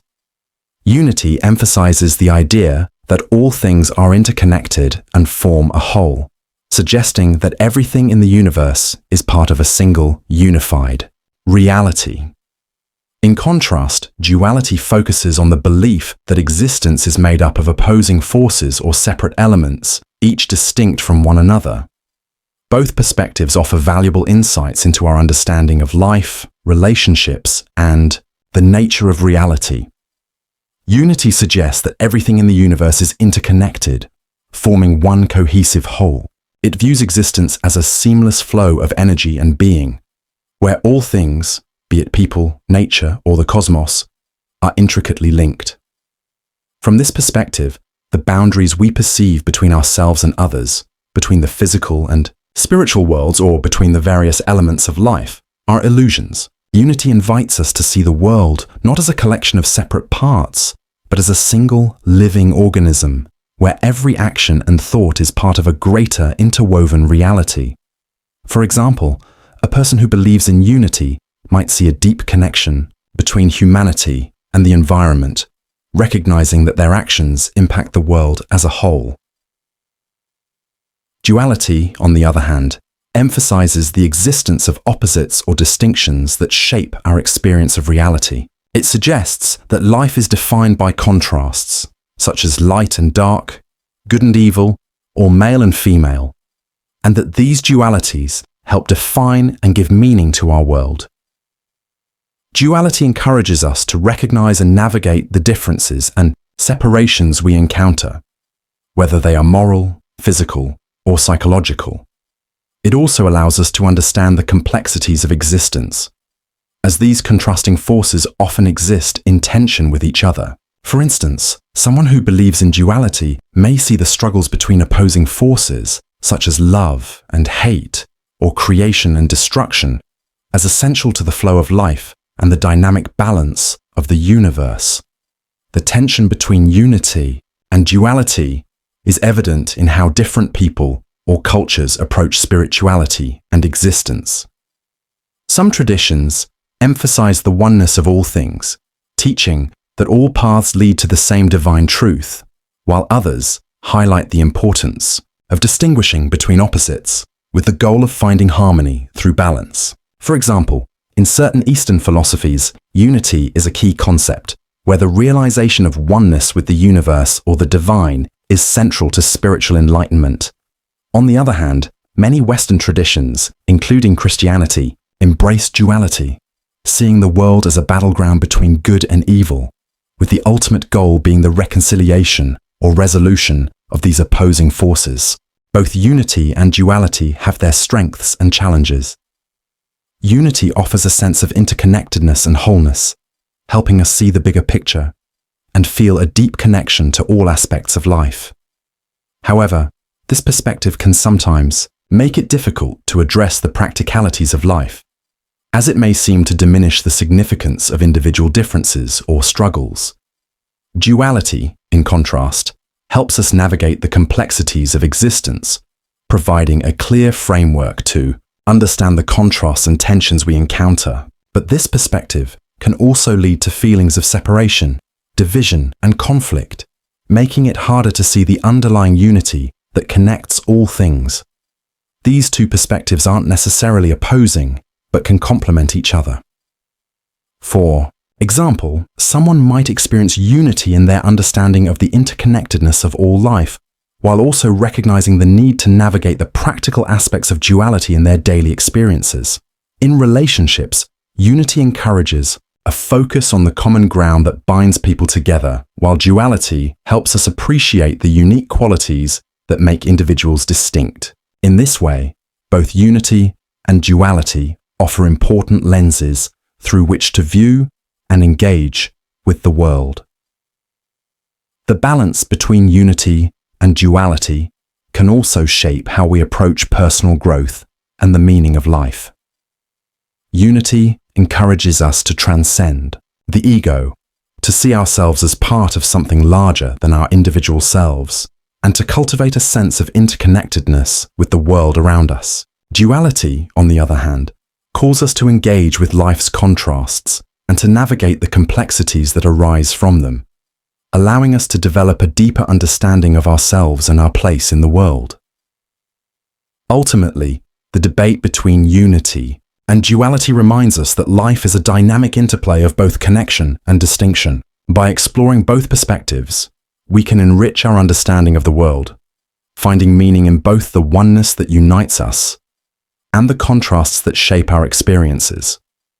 Whether through the holistic view of unity or the nuanced understanding of duality, we are reminded that life is full of depth, complexity, and endless possibilities. The tension between faith and doubt explores how we navigate belief, uncertainty, and the search for truth. Faith is the trust or confidence we place in something, often without full proof or evidence. It is the conviction that something is true, even when we cannot see it or fully understand it. Doubt, on the other hand, represents uncertainty and the questioning of what we believe to be true.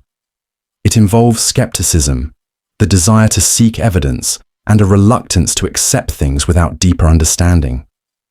Faith provides a sense of security, grounding, and direction. It allows us to move forward with confidence, even in the face of uncertainty. For example, someone with faith in a particular philosophy might choose to live by its principles, trusting that it will lead to fulfillment, despite not having all the answers. Faith can give us the strength to keep going in the face of challenges, offering hope when there is no clear path forward. It often provides comfort, especially in times of adversity, by offering a sense of purpose or a higher power guiding us. Doubt, in contrast, is often seen as a force of disruption. It challenges what we believe, urging us to question our assumptions and explore alternative possibilities. Doubt can be unsettling as it pulls us away from certainty and forces us to confront the unknown. For instance, someone struggling with their belief in a higher power might question their faith, seeking proof or understanding before committing fully. Doubt encourages exploration, intellectual growth, and the refinement of beliefs. While it can create discomfort, it also motivates deeper inquiry and can ultimately lead to a more profound understanding of the world and ourselves. The relationship between faith and doubt is not always adversarial. In fact, they often complement one another. Faith can provide a foundation to help us navigate through the uncertainties of life, while doubt encourages us to examine that foundation and refine it. The balance between the two can lead to a deeper, more nuanced perspective on belief and truth. For example, someone may hold a strong belief in the power of love, but doubt may lead them to question how love can be practiced more effectively or how it applies in different situations. In spiritual or philosophical contexts, The interplay between faith and doubt can be seen in the way different traditions approach belief. Some emphasize the importance of unwavering faith, teaching that trust in a higher power is central to spiritual growth. Others focus more on the role of doubt, seeing it as an essential part of the journey toward enlightenment or truth. In these traditions, doubt is not a negative force, but a necessary step toward greater understanding. In daily life, faith and doubt can influence how we approach decision-making, relationships, and challenges. Faith may guide us to make choices based on our values and trust in the process, even when the outcome is uncertain. Doubt, on the other hand, can lead us to carefully consider our options, seek more information, and challenge our assumptions before committing to a path. In relationships, faith can create a sense of trust and security, helping individuals connect and work together toward common goals. However, doubt can also play a role in fostering growth and understanding by prompting reflection and encouraging open communication. Together, faith and doubt allow for both connection and critical thinking, leading to more authentic and meaningful relationships.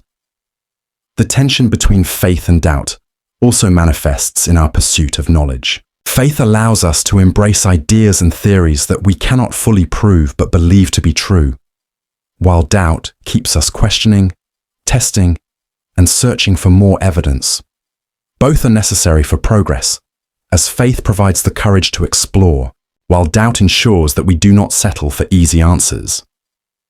Ultimately, the balance between faith and doubt shapes our approach to the world and our understanding of truth. Faith offers trust, confidence, and purpose, while doubt encourages inquiry, skepticism, and growth.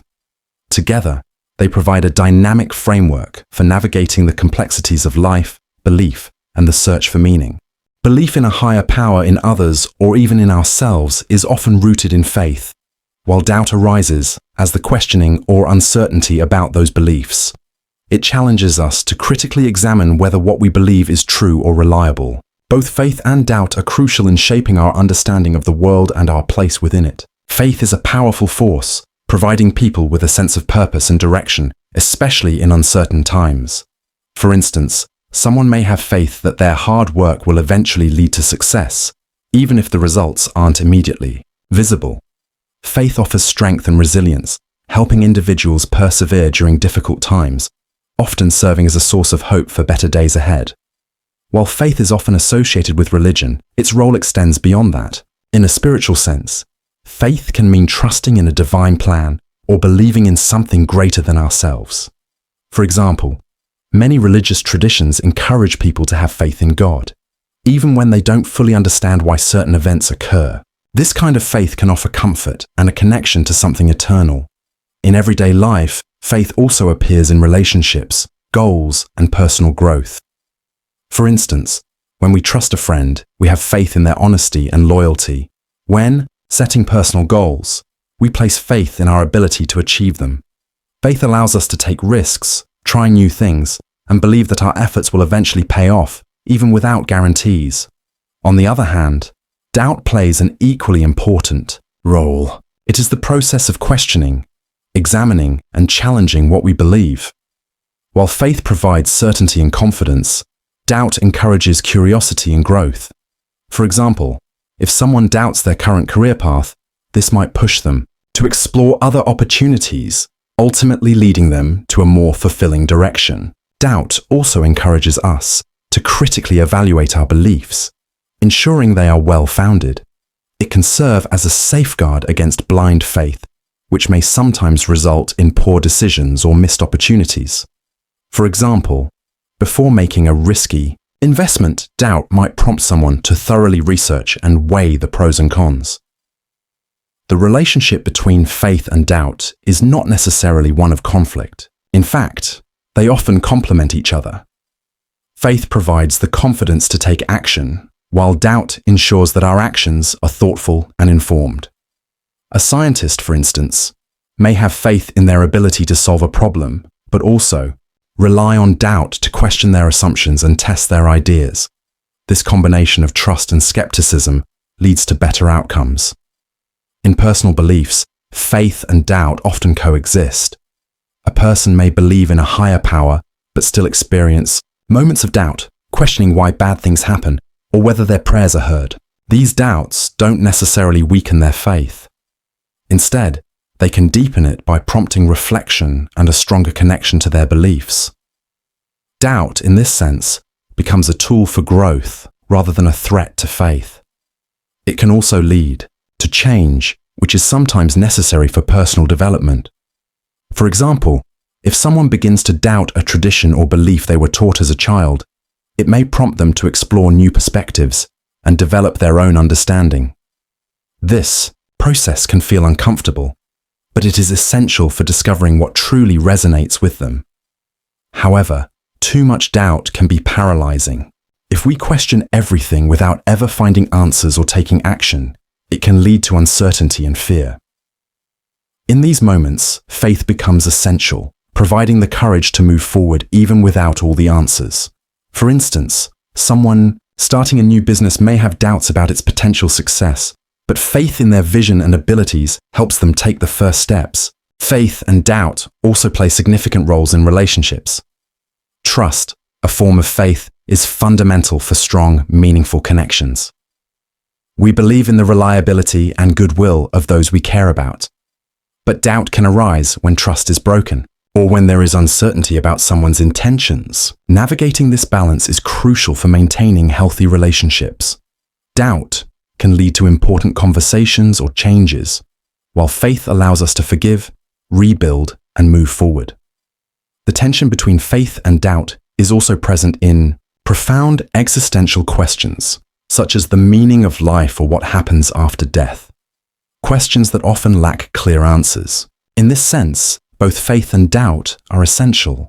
Faith gives us purpose and hope, while doubt encourages us to keep seeking understanding. Together, they help us explore life's mysteries in a meaningful way.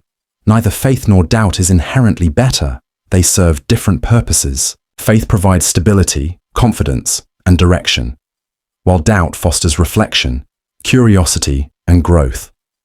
The key is finding a balance that allows us to move forward while remaining open to new ideas and possibilities. For instance, a student preparing for a challenging exam might have faith in their ability to succeed, motivating them to study. At the same time, doubt could push them to double-check their work and prepare for unforeseen challenges. By combining faith and doubt, they approach the situation with both confidence and care. Ultimately, faith and doubt are not opposing forces. They are partners in our journey to understand the world and ourselves. Faith reminds us to trust in the path we're on, while doubt keeps us questioning, growing, and refining our understanding. Together, they help us navigate life's uncertainties with courage and curiosity, leading us to deeper insights and a more meaningful existence.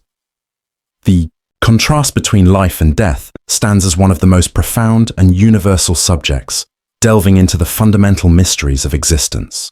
Human existence is characterized by growth, experience, and connection. Everything that occurs between the moment we are born and the instant we take our final breath defines our journey. Death, conversely, marks the end of those experiences, the moment the physical body ceases to function. While life and death may appear to be opposites, they are intricately connected and shape how we perceive our existence.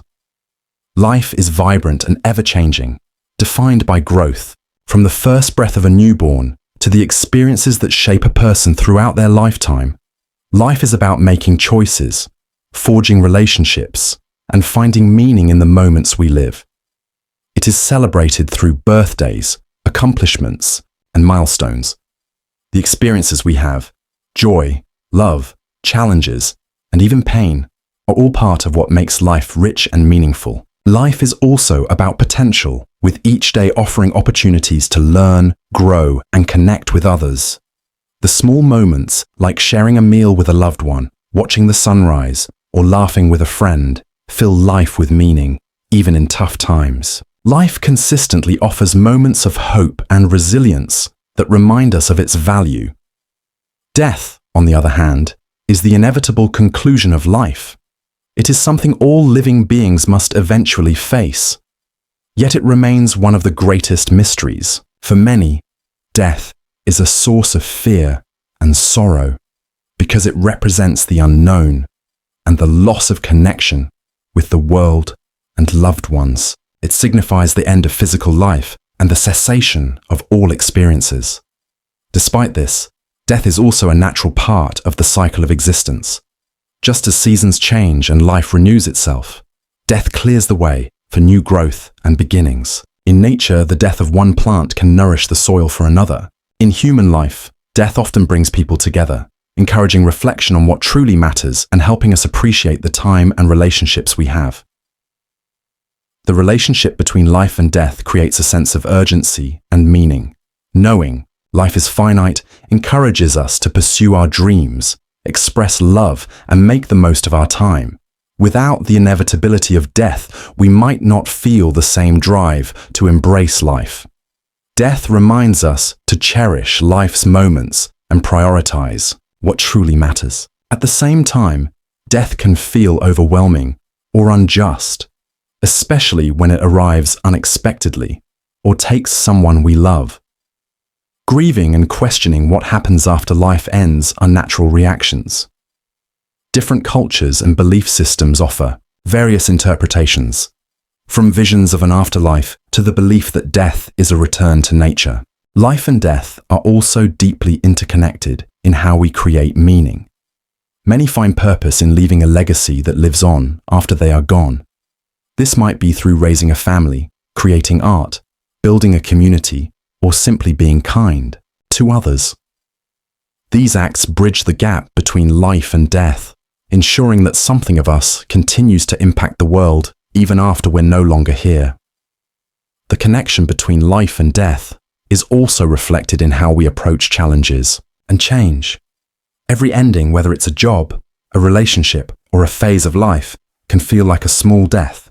However, these endings often lead to new beginnings, reminding us that life and death are not just about physical existence, but also about cycles of growth and renewal.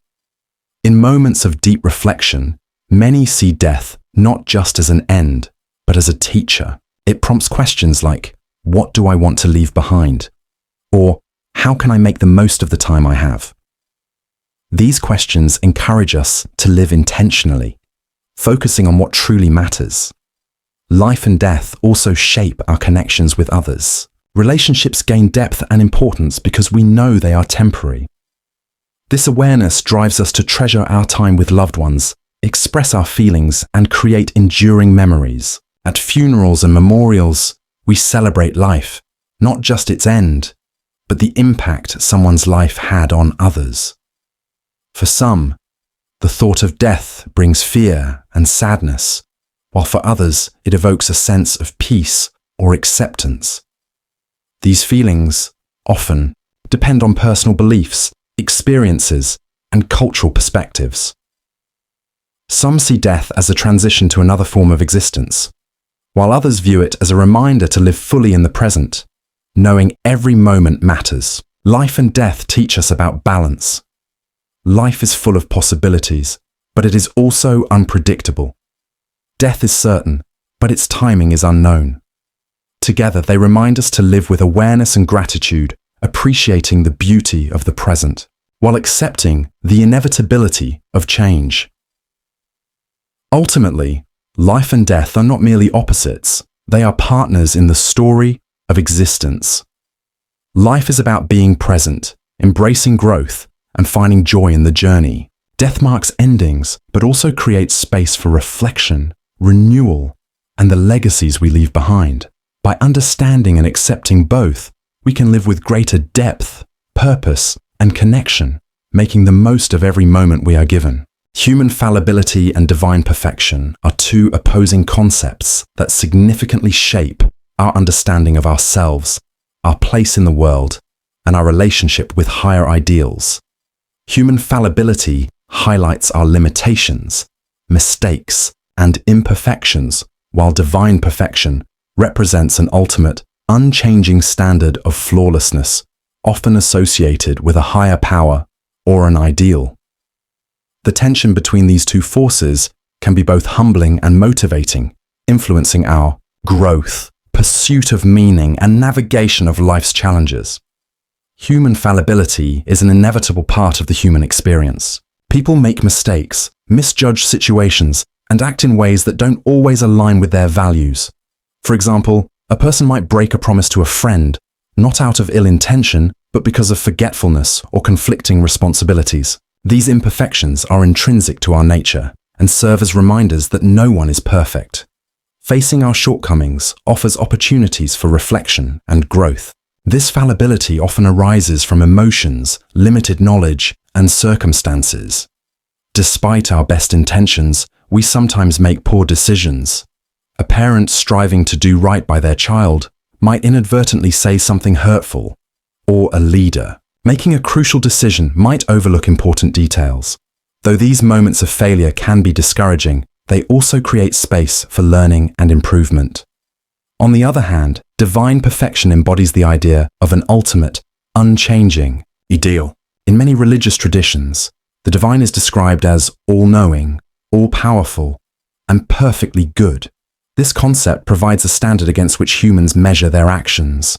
For example, a person may turn to their faith's teachings on kindness or justice as a guide to living, even if they know they will never fully embody these ideals. Divine perfection does not necessarily require belief in a deity. For some, it may represent abstract values like truth, love, or justice. Higher, ideals that feel beyond human reach but are worth striving toward. These ideals give people a sense of direction, reminding them that even though they are imperfect, they can still strive to contribute to something greater. The tension between human fallibility and divine perfection is both challenging and inspiring. Recognizing our imperfections can sometimes lead to guilt, shame, or feelings of inadequacy, especially when we compare ourselves to an ideal that seems unattainable. For example, someone may feel overwhelmed trying to live up to religious teachings or societal expectations, feeling they are constantly falling short. Yet, this very tension also drives us toward growth. Acknowledging that we are imperfect does not mean we cannot improve. In fact, striving for higher ideals, even imperfectly, gives life deeper meaning.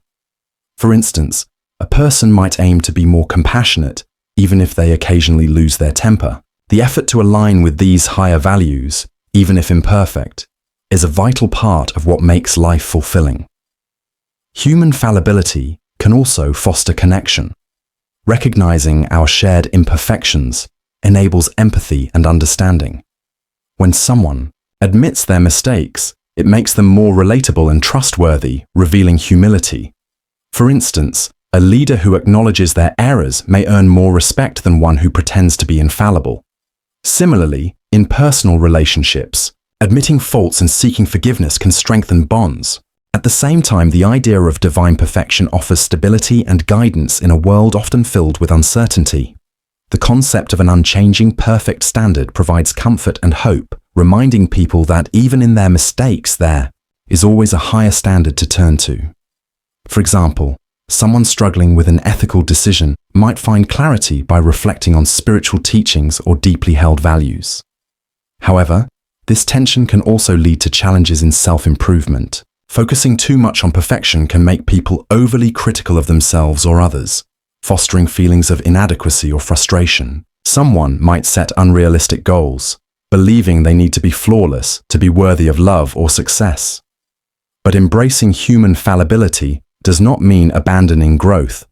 Rather, it acknowledges that failure is part of the journey, and progress often comes through making mistakes and learning from them. In spirituality, this balance plays a key role. Many religious teachings acknowledge human imperfection while offering pathways to connect with the divine. Concepts like grace, forgiveness, and redemption allow people to reconcile their fallibility with the notion of divine perfection. These teachings remind us that we don't need to be perfect to be worthy of love, guidance, or purpose. This interplay between fallibility and perfection also shapes our relationships.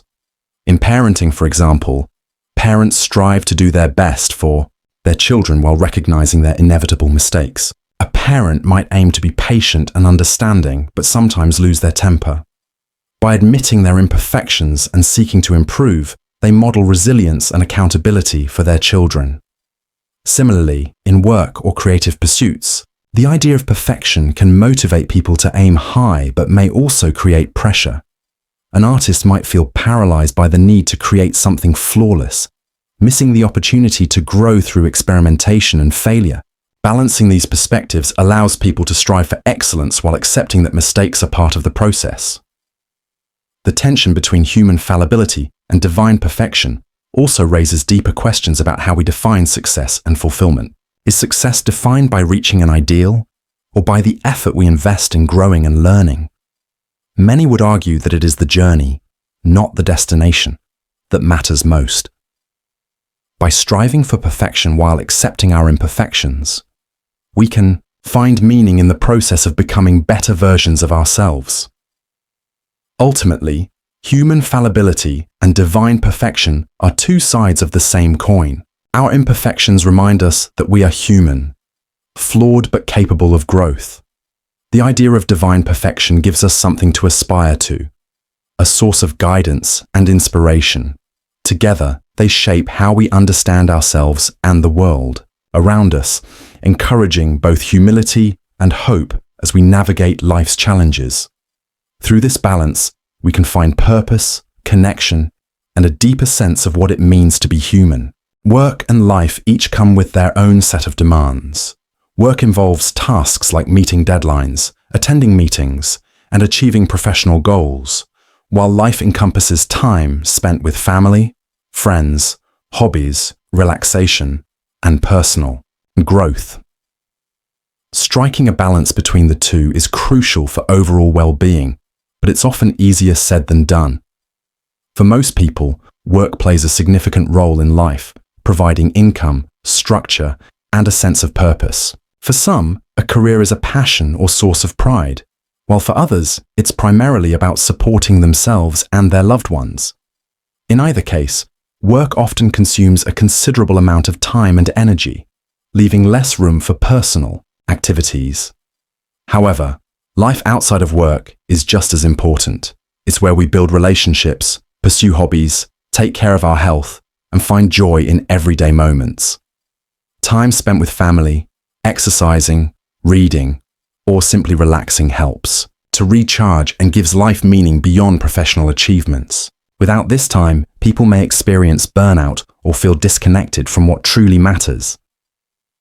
The challenge is that work and life frequently compete for attention. Long work hours can leave little time for personal or family matters, while personal responsibilities, such as caring for a loved one, can make it harder to focus on work. When one aspect dominates, it can lead to stress, fatigue, or dissatisfaction. Work-life balance is about finding a middle ground, not necessarily dividing time evenly between the two, but rather prioritizing what matters most at any given moment. For example, during a busy period at work, you might need to put in extra hours on a project, but later, you can make time to relax or take a vacation to recharge. One key to achieving work-life balance is setting boundaries. This could involve leaving work at a specific time each day, or refraining from checking emails after hours. For instance, someone who values family time might make it a rule to put away their phone during family dinners. Boundaries help create space for personal life while also keeping work under control. Another important aspect of balance is flexibility. Life is unpredictable, and sometimes one side requires more attention than the other. A parent may need to take time off work to care for a sick child, or an employee might adjust their schedule to attend a family event. Flexibility allows people to adapt to shifting needs without becoming overwhelmed. Employers also play a role in supporting work-life balance. Companies that offer flexible hours, remote work options, or generous leave policies make it easier for employees to balance their responsibilities. For example, a company that allows parents to work from home when needed shows it values their personal lives as much as their professional contributions. Employees who feel supported are often more motivated and productive. However, work-life balance isn't solely about reducing work hours. It's also about making the most of the time you have.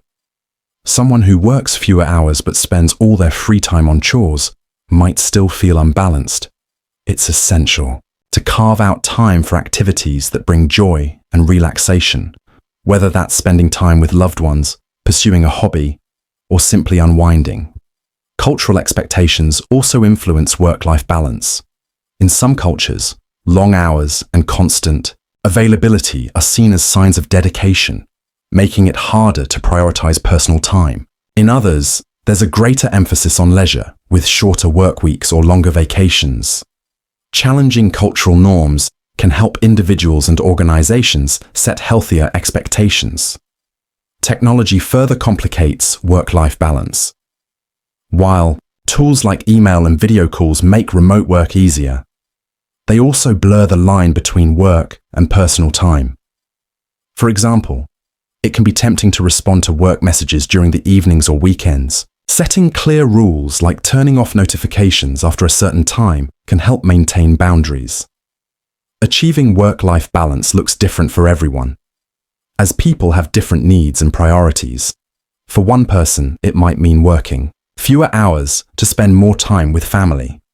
For another, it might mean finding a job that aligns with personal values and passions. The key is figuring out what balance means for you and making adjustments as necessary. It's also important to recognize that balance is not a one-time achievement, but an ongoing process. As life changes, so do our priorities.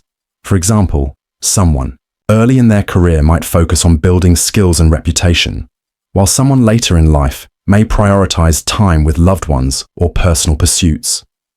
Adjusting to these shifts is part of maintaining balance. Work-life balance is not just about avoiding stress.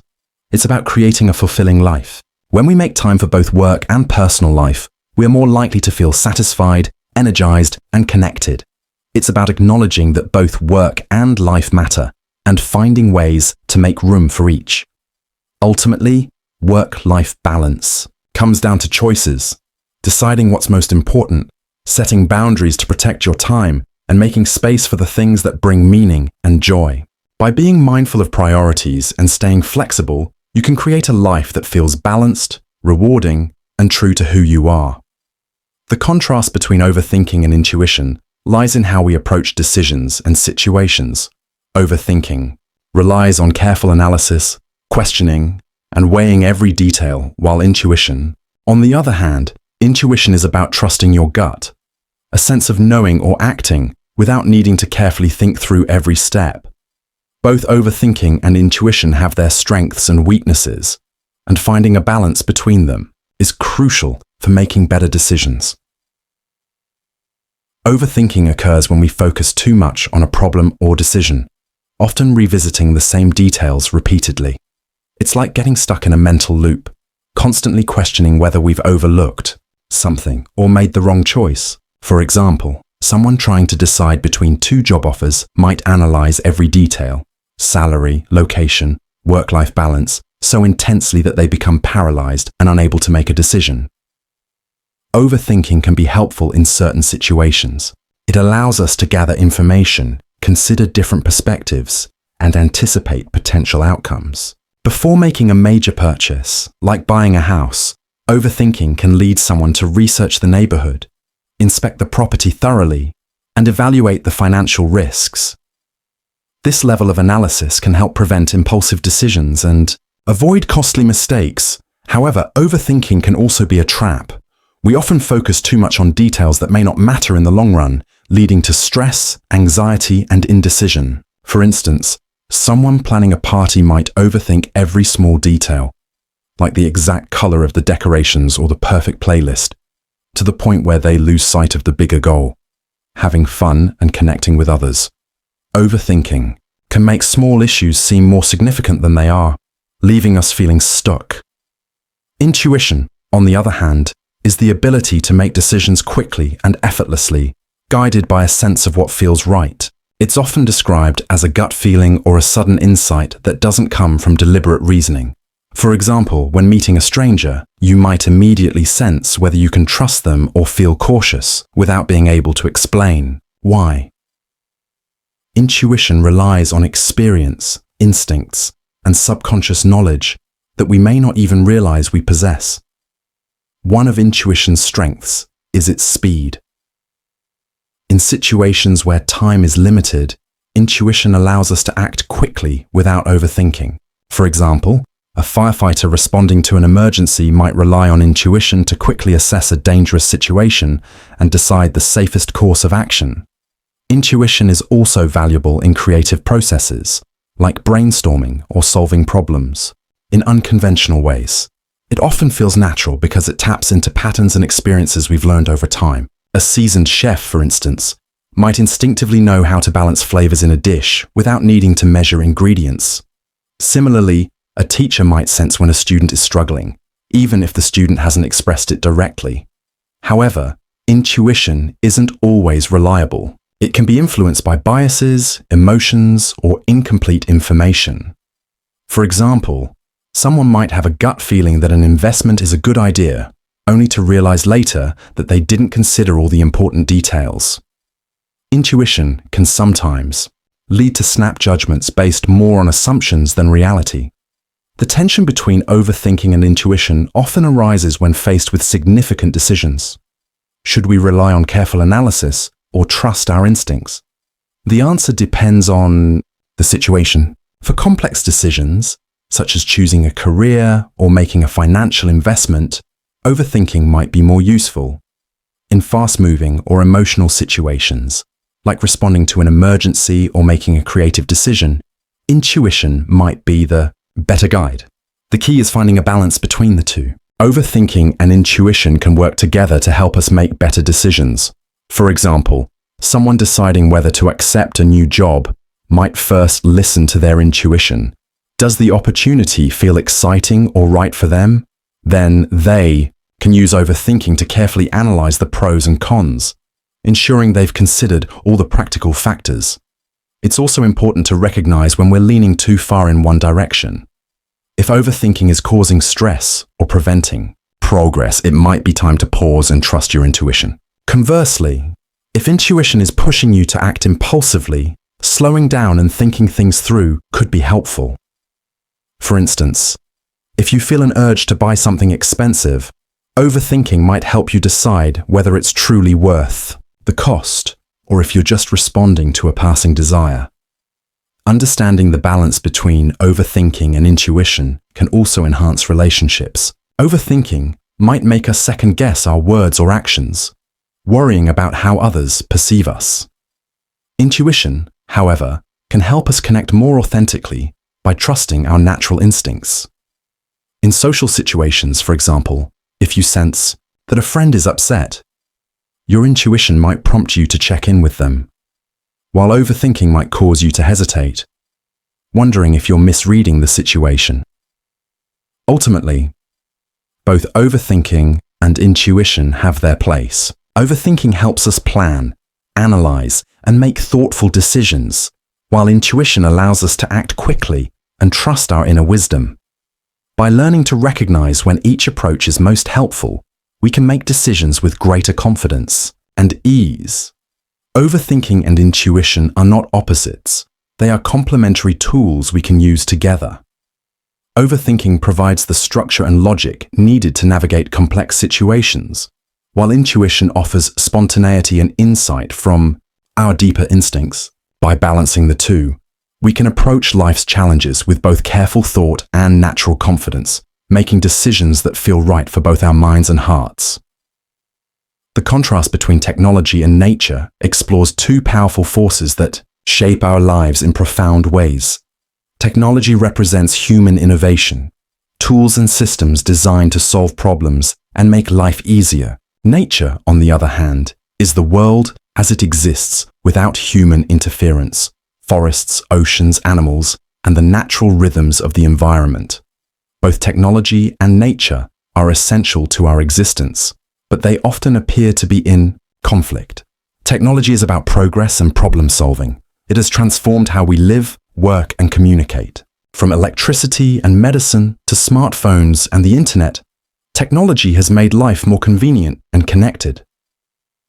For example, video calls allow people to stay in touch across continents, and advances in healthcare have increased life expectancy and improved quality of life. One of technology's strengths is its ability to solve problems quickly and efficiently, offering solutions to challenges that would otherwise be difficult or impossible to address. For instance, satellites help predict weather patterns, allowing communities to prepare for natural disasters, while renewable energy technologies aim to reduce dependence on fossil fuels and combat climate change. However, technology has its drawbacks. While it can bring convenience and innovation, it can also lead to over-dependence, environmental damage, and a sense of disconnection from the natural world. For example, the extraction of resources for electronics contributes to habitat destruction, and excessive screen time can negatively affect mental health and reduce time spent outdoors. Nature, in contrast, is about balance, simplicity, and connection to the earth. It provides the essentials of life: clean air, water, food, and a stable climate. Nature also nurtures our well-being in ways that technology often cannot. Spending time in a forest or by the ocean, for instance, can reduce stress, boost mood, and improve physical health. These benefits come simply from being present in the natural world. Nature also teaches us about harmony and resilience. Ecosystems rely on interconnected relationships where every part plays a role. For example, forests depend on trees, plants, animals, fungi, and microbes to maintain balance and support life. This interconnectedness reminds us that we are part of a larger system, and our actions have consequences for the environment. But nature can also be unpredictable and challenging. Natural disasters like hurricanes, droughts, and earthquakes remind us that nature possesses power beyond human control. This unpredictability is one reason technology has been developed to help us adapt to and protect ourselves from nature's extremes. The relationship between technology and nature often feels like a struggle between opposing forces. Technology can disrupt nature, while nature often pushes back against technological overreach. For example, deforestation for urban development or agriculture disrupts ecosystems, leading to biodiversity loss. At the same time, nature asserts itself through rising sea levels, shifting weather patterns, or species adapting to changing environments. Yet, technology and nature don't have to be in conflict, they can complement each other. Many modern technologies aim to work in harmony with nature rather than against it. For instance, green energy solutions like wind turbines and solar panels harness natural resources to create sustainable power. Conservation technologies, such as drones for wildlife monitoring or tools for cleaning up oceans, use innovation to protect and restore the environment. The balance between technology and nature also shows up in our personal lives. People might use fitness apps to track outdoor runs or install smart thermostats to save energy at home. Tools that merge technology with nature-focused goals, making it easier to live in a way that respects both. At the same time, it's important to step back from technology and reconnect with nature. While smartphones and social media keep us connected to the digital world, they can also pull us away from the natural one. Taking time to unplug and spend time outdoors can help restore a sense of balance, offering peace and perspective that technology cannot replicate. Cultural attitudes toward technology and nature also shape how we approach this relationship. In some cultures, technological progress is seen as the ultimate goal, an effort to master and improve the world. In others, there is a greater emphasis on living in harmony with nature, valuing traditional practices and sustainability over rapid innovation. Both perspectives offer valuable lessons on how to navigate the balance between these forces. One way to bridge the gap is to consider how technology can enhance our relationship with nature rather than replace it.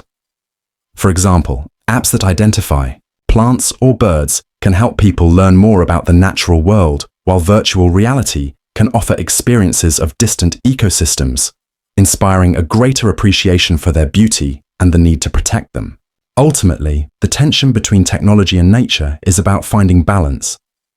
Technology represents human ingenuity and the drive to improve our lives, while nature reminds us of our roots, our limitations, and our dependence on the earth. Both are essential, and neither can be ignored. By using technology responsibly and staying connected to nature, we can create a world where these two forces work together. Whether through sustainable practices, eco-friendly innovation, or simply spending time outdoors, we can honor both the tools we've created and the natural world that sustains us. This balance isn't always easy to achieve, but it is vital for our health, happiness, and the future of the planet.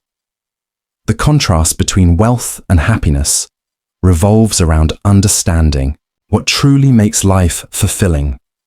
Wealth represents material possessions and financial resources. Happiness is about a sense of well-being, contentment, and joy, while wealth revolves around material possessions and financial resources. While wealth can contribute to happiness in certain ways, they are not the same, and pursuing one doesn't always guarantee the other. Wealth provides security and opportunity. It allows people to meet basic needs like food, shelter, healthcare, and education. Having enough money to cover these essentials can reduce stress and make life more comfortable. For instance, someone who doesn't have to worry about paying bills is more likely to feel relaxed and able to focus on other aspects of life. Additionally, wealth can open doors to experiences that bring happiness, such as traveling, pursuing hobbies, or spending quality time with loved ones. A person with financial stability might be able to take a dream vacation, invest in their passions, or spend more time with family because they don't have to work multiple jobs. However, wealth has its limits when it comes to happiness. Studies on happiness have shown that once individuals reach a certain level of financial security, enough to meet their needs and enjoy some comfort, additional money doesn't necessarily lead to increased happiness. For example, someone with a modest but secure income may be just as happy as someone earning millions, provided both have meaningful relationships, good health, and a sense of purpose. On the other hand, happiness is often about things that money cannot buy. Strong relationships, personal growth, a sense of purpose, and experiences that bring joy tend to contribute more to long-term happiness than material possessions.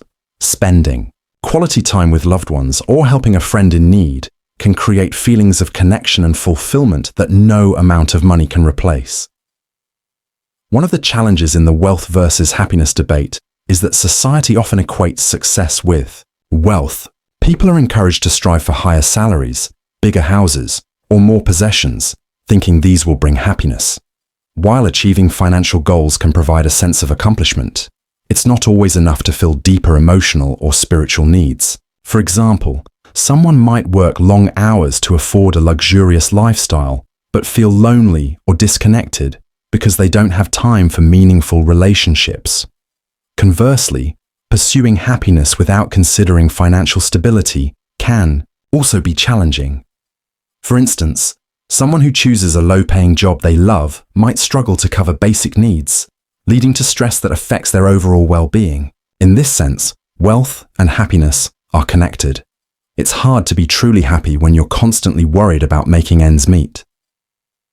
The tension between wealth and happiness is also influenced by how people use their resources. Studies suggest that spending money on experiences, like trips or activities with loved ones, tends to bring more happiness than buying material things. This is because experiences create lasting memories and strengthen connections, while the satisfaction of owning something new often fades over time. Generosity is another way wealth can contribute to happiness. Using money to help others, whether through charity, supporting a friend, or investing in community projects, can create a sense of purpose and fulfillment. For example, someone who donates to a cause they care about might feel happier knowing they've made a positive impact. At the same time, happiness isn't just about external circumstances, it's also about mindset. Gratitude, for instance, is a powerful contributor to happiness. Someone who appreciates what they have, regardless of their financial situation, is more likely to feel content. For example, a person living modestly but grateful for their health, relationships, and experiences might feel happier than someone who is wealthy but constantly focused on what they lack. Wealth and happiness also play different roles in different cultures. In some places, material success is seen as the primary measure of happiness, while in others, community, relationships, or spiritual fulfillment take precedence. These cultural differences show that what makes people happy is not universal. It depends on values, priorities, and personal perspectives. Ultimately, the relationship between wealth and happiness often comes down to balance. Money can provide the foundation for a happy life by offering security and opportunities, but it's not enough on its own. True happiness comes from a combination of factors, including relationships, purpose, health, and the way we view our lives. For instance, a person who earns a comfortable income but spends time with loved ones, pursues meaningful goals, and takes care of their physical and mental health is likely to feel happier than someone who focuses solely on accumulating wealth. Similarly, someone who chooses a simpler lifestyle but prioritizes meaningful experiences and relationships can find deep happiness even without significant financial resources. In the end, wealth and happiness are not opposites. They are tools we can use to create a fulfilling life. Wealth provides the means to meet needs and pursue opportunities, while happiness comes from how we live, connect, and find meaning. By focusing on what truly matters and using wealth as a resource rather than a goal in itself, we can create a life that feels both secure and deeply rewarding. The contrast between scarcity and abundance lies in how we view resources, opportunities, and life itself. Scarcity is the belief that there's not enough, whether it's time, money, love, or success, and that we must compete or struggle to obtain what we need. Abundance, on the other hand, is the belief that there is plenty to go around and that opportunities and resources are not as limited as they might seem. These two mindsets shape how we approach challenges, relationships, and our overall sense of well-being. A scarcity mindset often creates a sense of urgency or fear. It's the feeling that we're running out of time, money, or opportunities, and if we don't act quickly, we'll miss out. For example, someone with a scarcity mindset about money might feel constant stress about saving every penny, even when they are financially secure. Scarcity causes us to focus on what we lack rather than appreciating what we have. It can also lead to competition. If we believe there's not enough for everyone, we may see others as rivals rather than collaborators. In the workplace, this mindset might cause employees to hesitate in sharing knowledge or ideas, fearing someone else will take credit or get ahead. While competition can sometimes push people to work harder, an overemphasis on scarcity can lead to stress, mistrust, and conflict. On the other hand, abundance is about seeing possibilities and trusting that there is enough for everyone. It's the belief that resources, opportunities, and success are not finite, and that giving or sharing doesn't mean losing. For example, someone with an abundance mindset might celebrate a coworker's promotion, knowing that it doesn't take away from their own chances for growth. Abundance fosters collaboration, generosity, and a sense of community. One of the strengths of an abundance mindset is that it opens doors to creativity and opportunity. Instead of focusing on limitations, it encourages people to think about what's possible.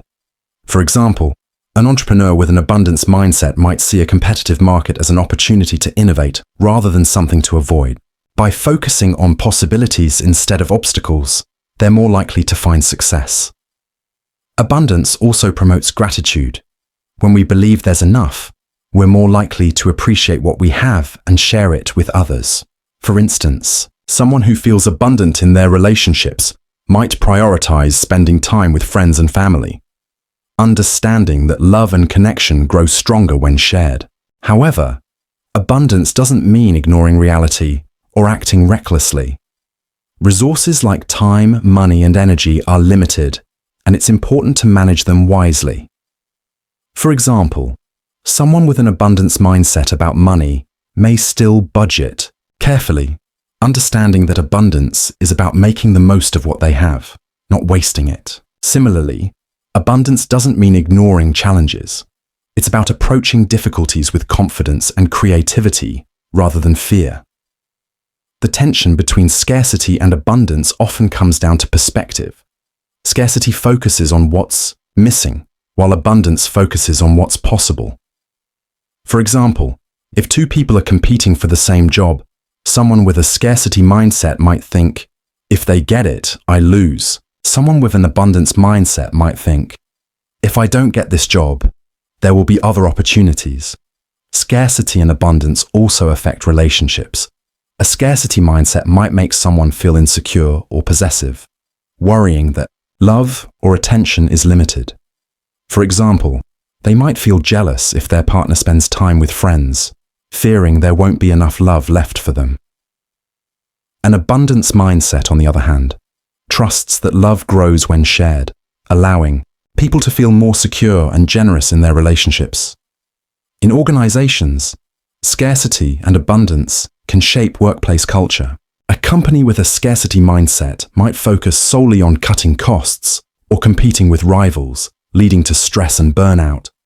A company with an abundance mindset might invest in employee development, collaboration, and innovation, trusting that these efforts will lead to long-term success. Scarcity and abundance also influence how we think about the world. For example, someone with a scarcity mindset about resources might believe that helping others means there will be less for themselves. Someone with an abundance mindset, however, might focus on sustainable solutions, believing that by working together, we can create enough for everyone.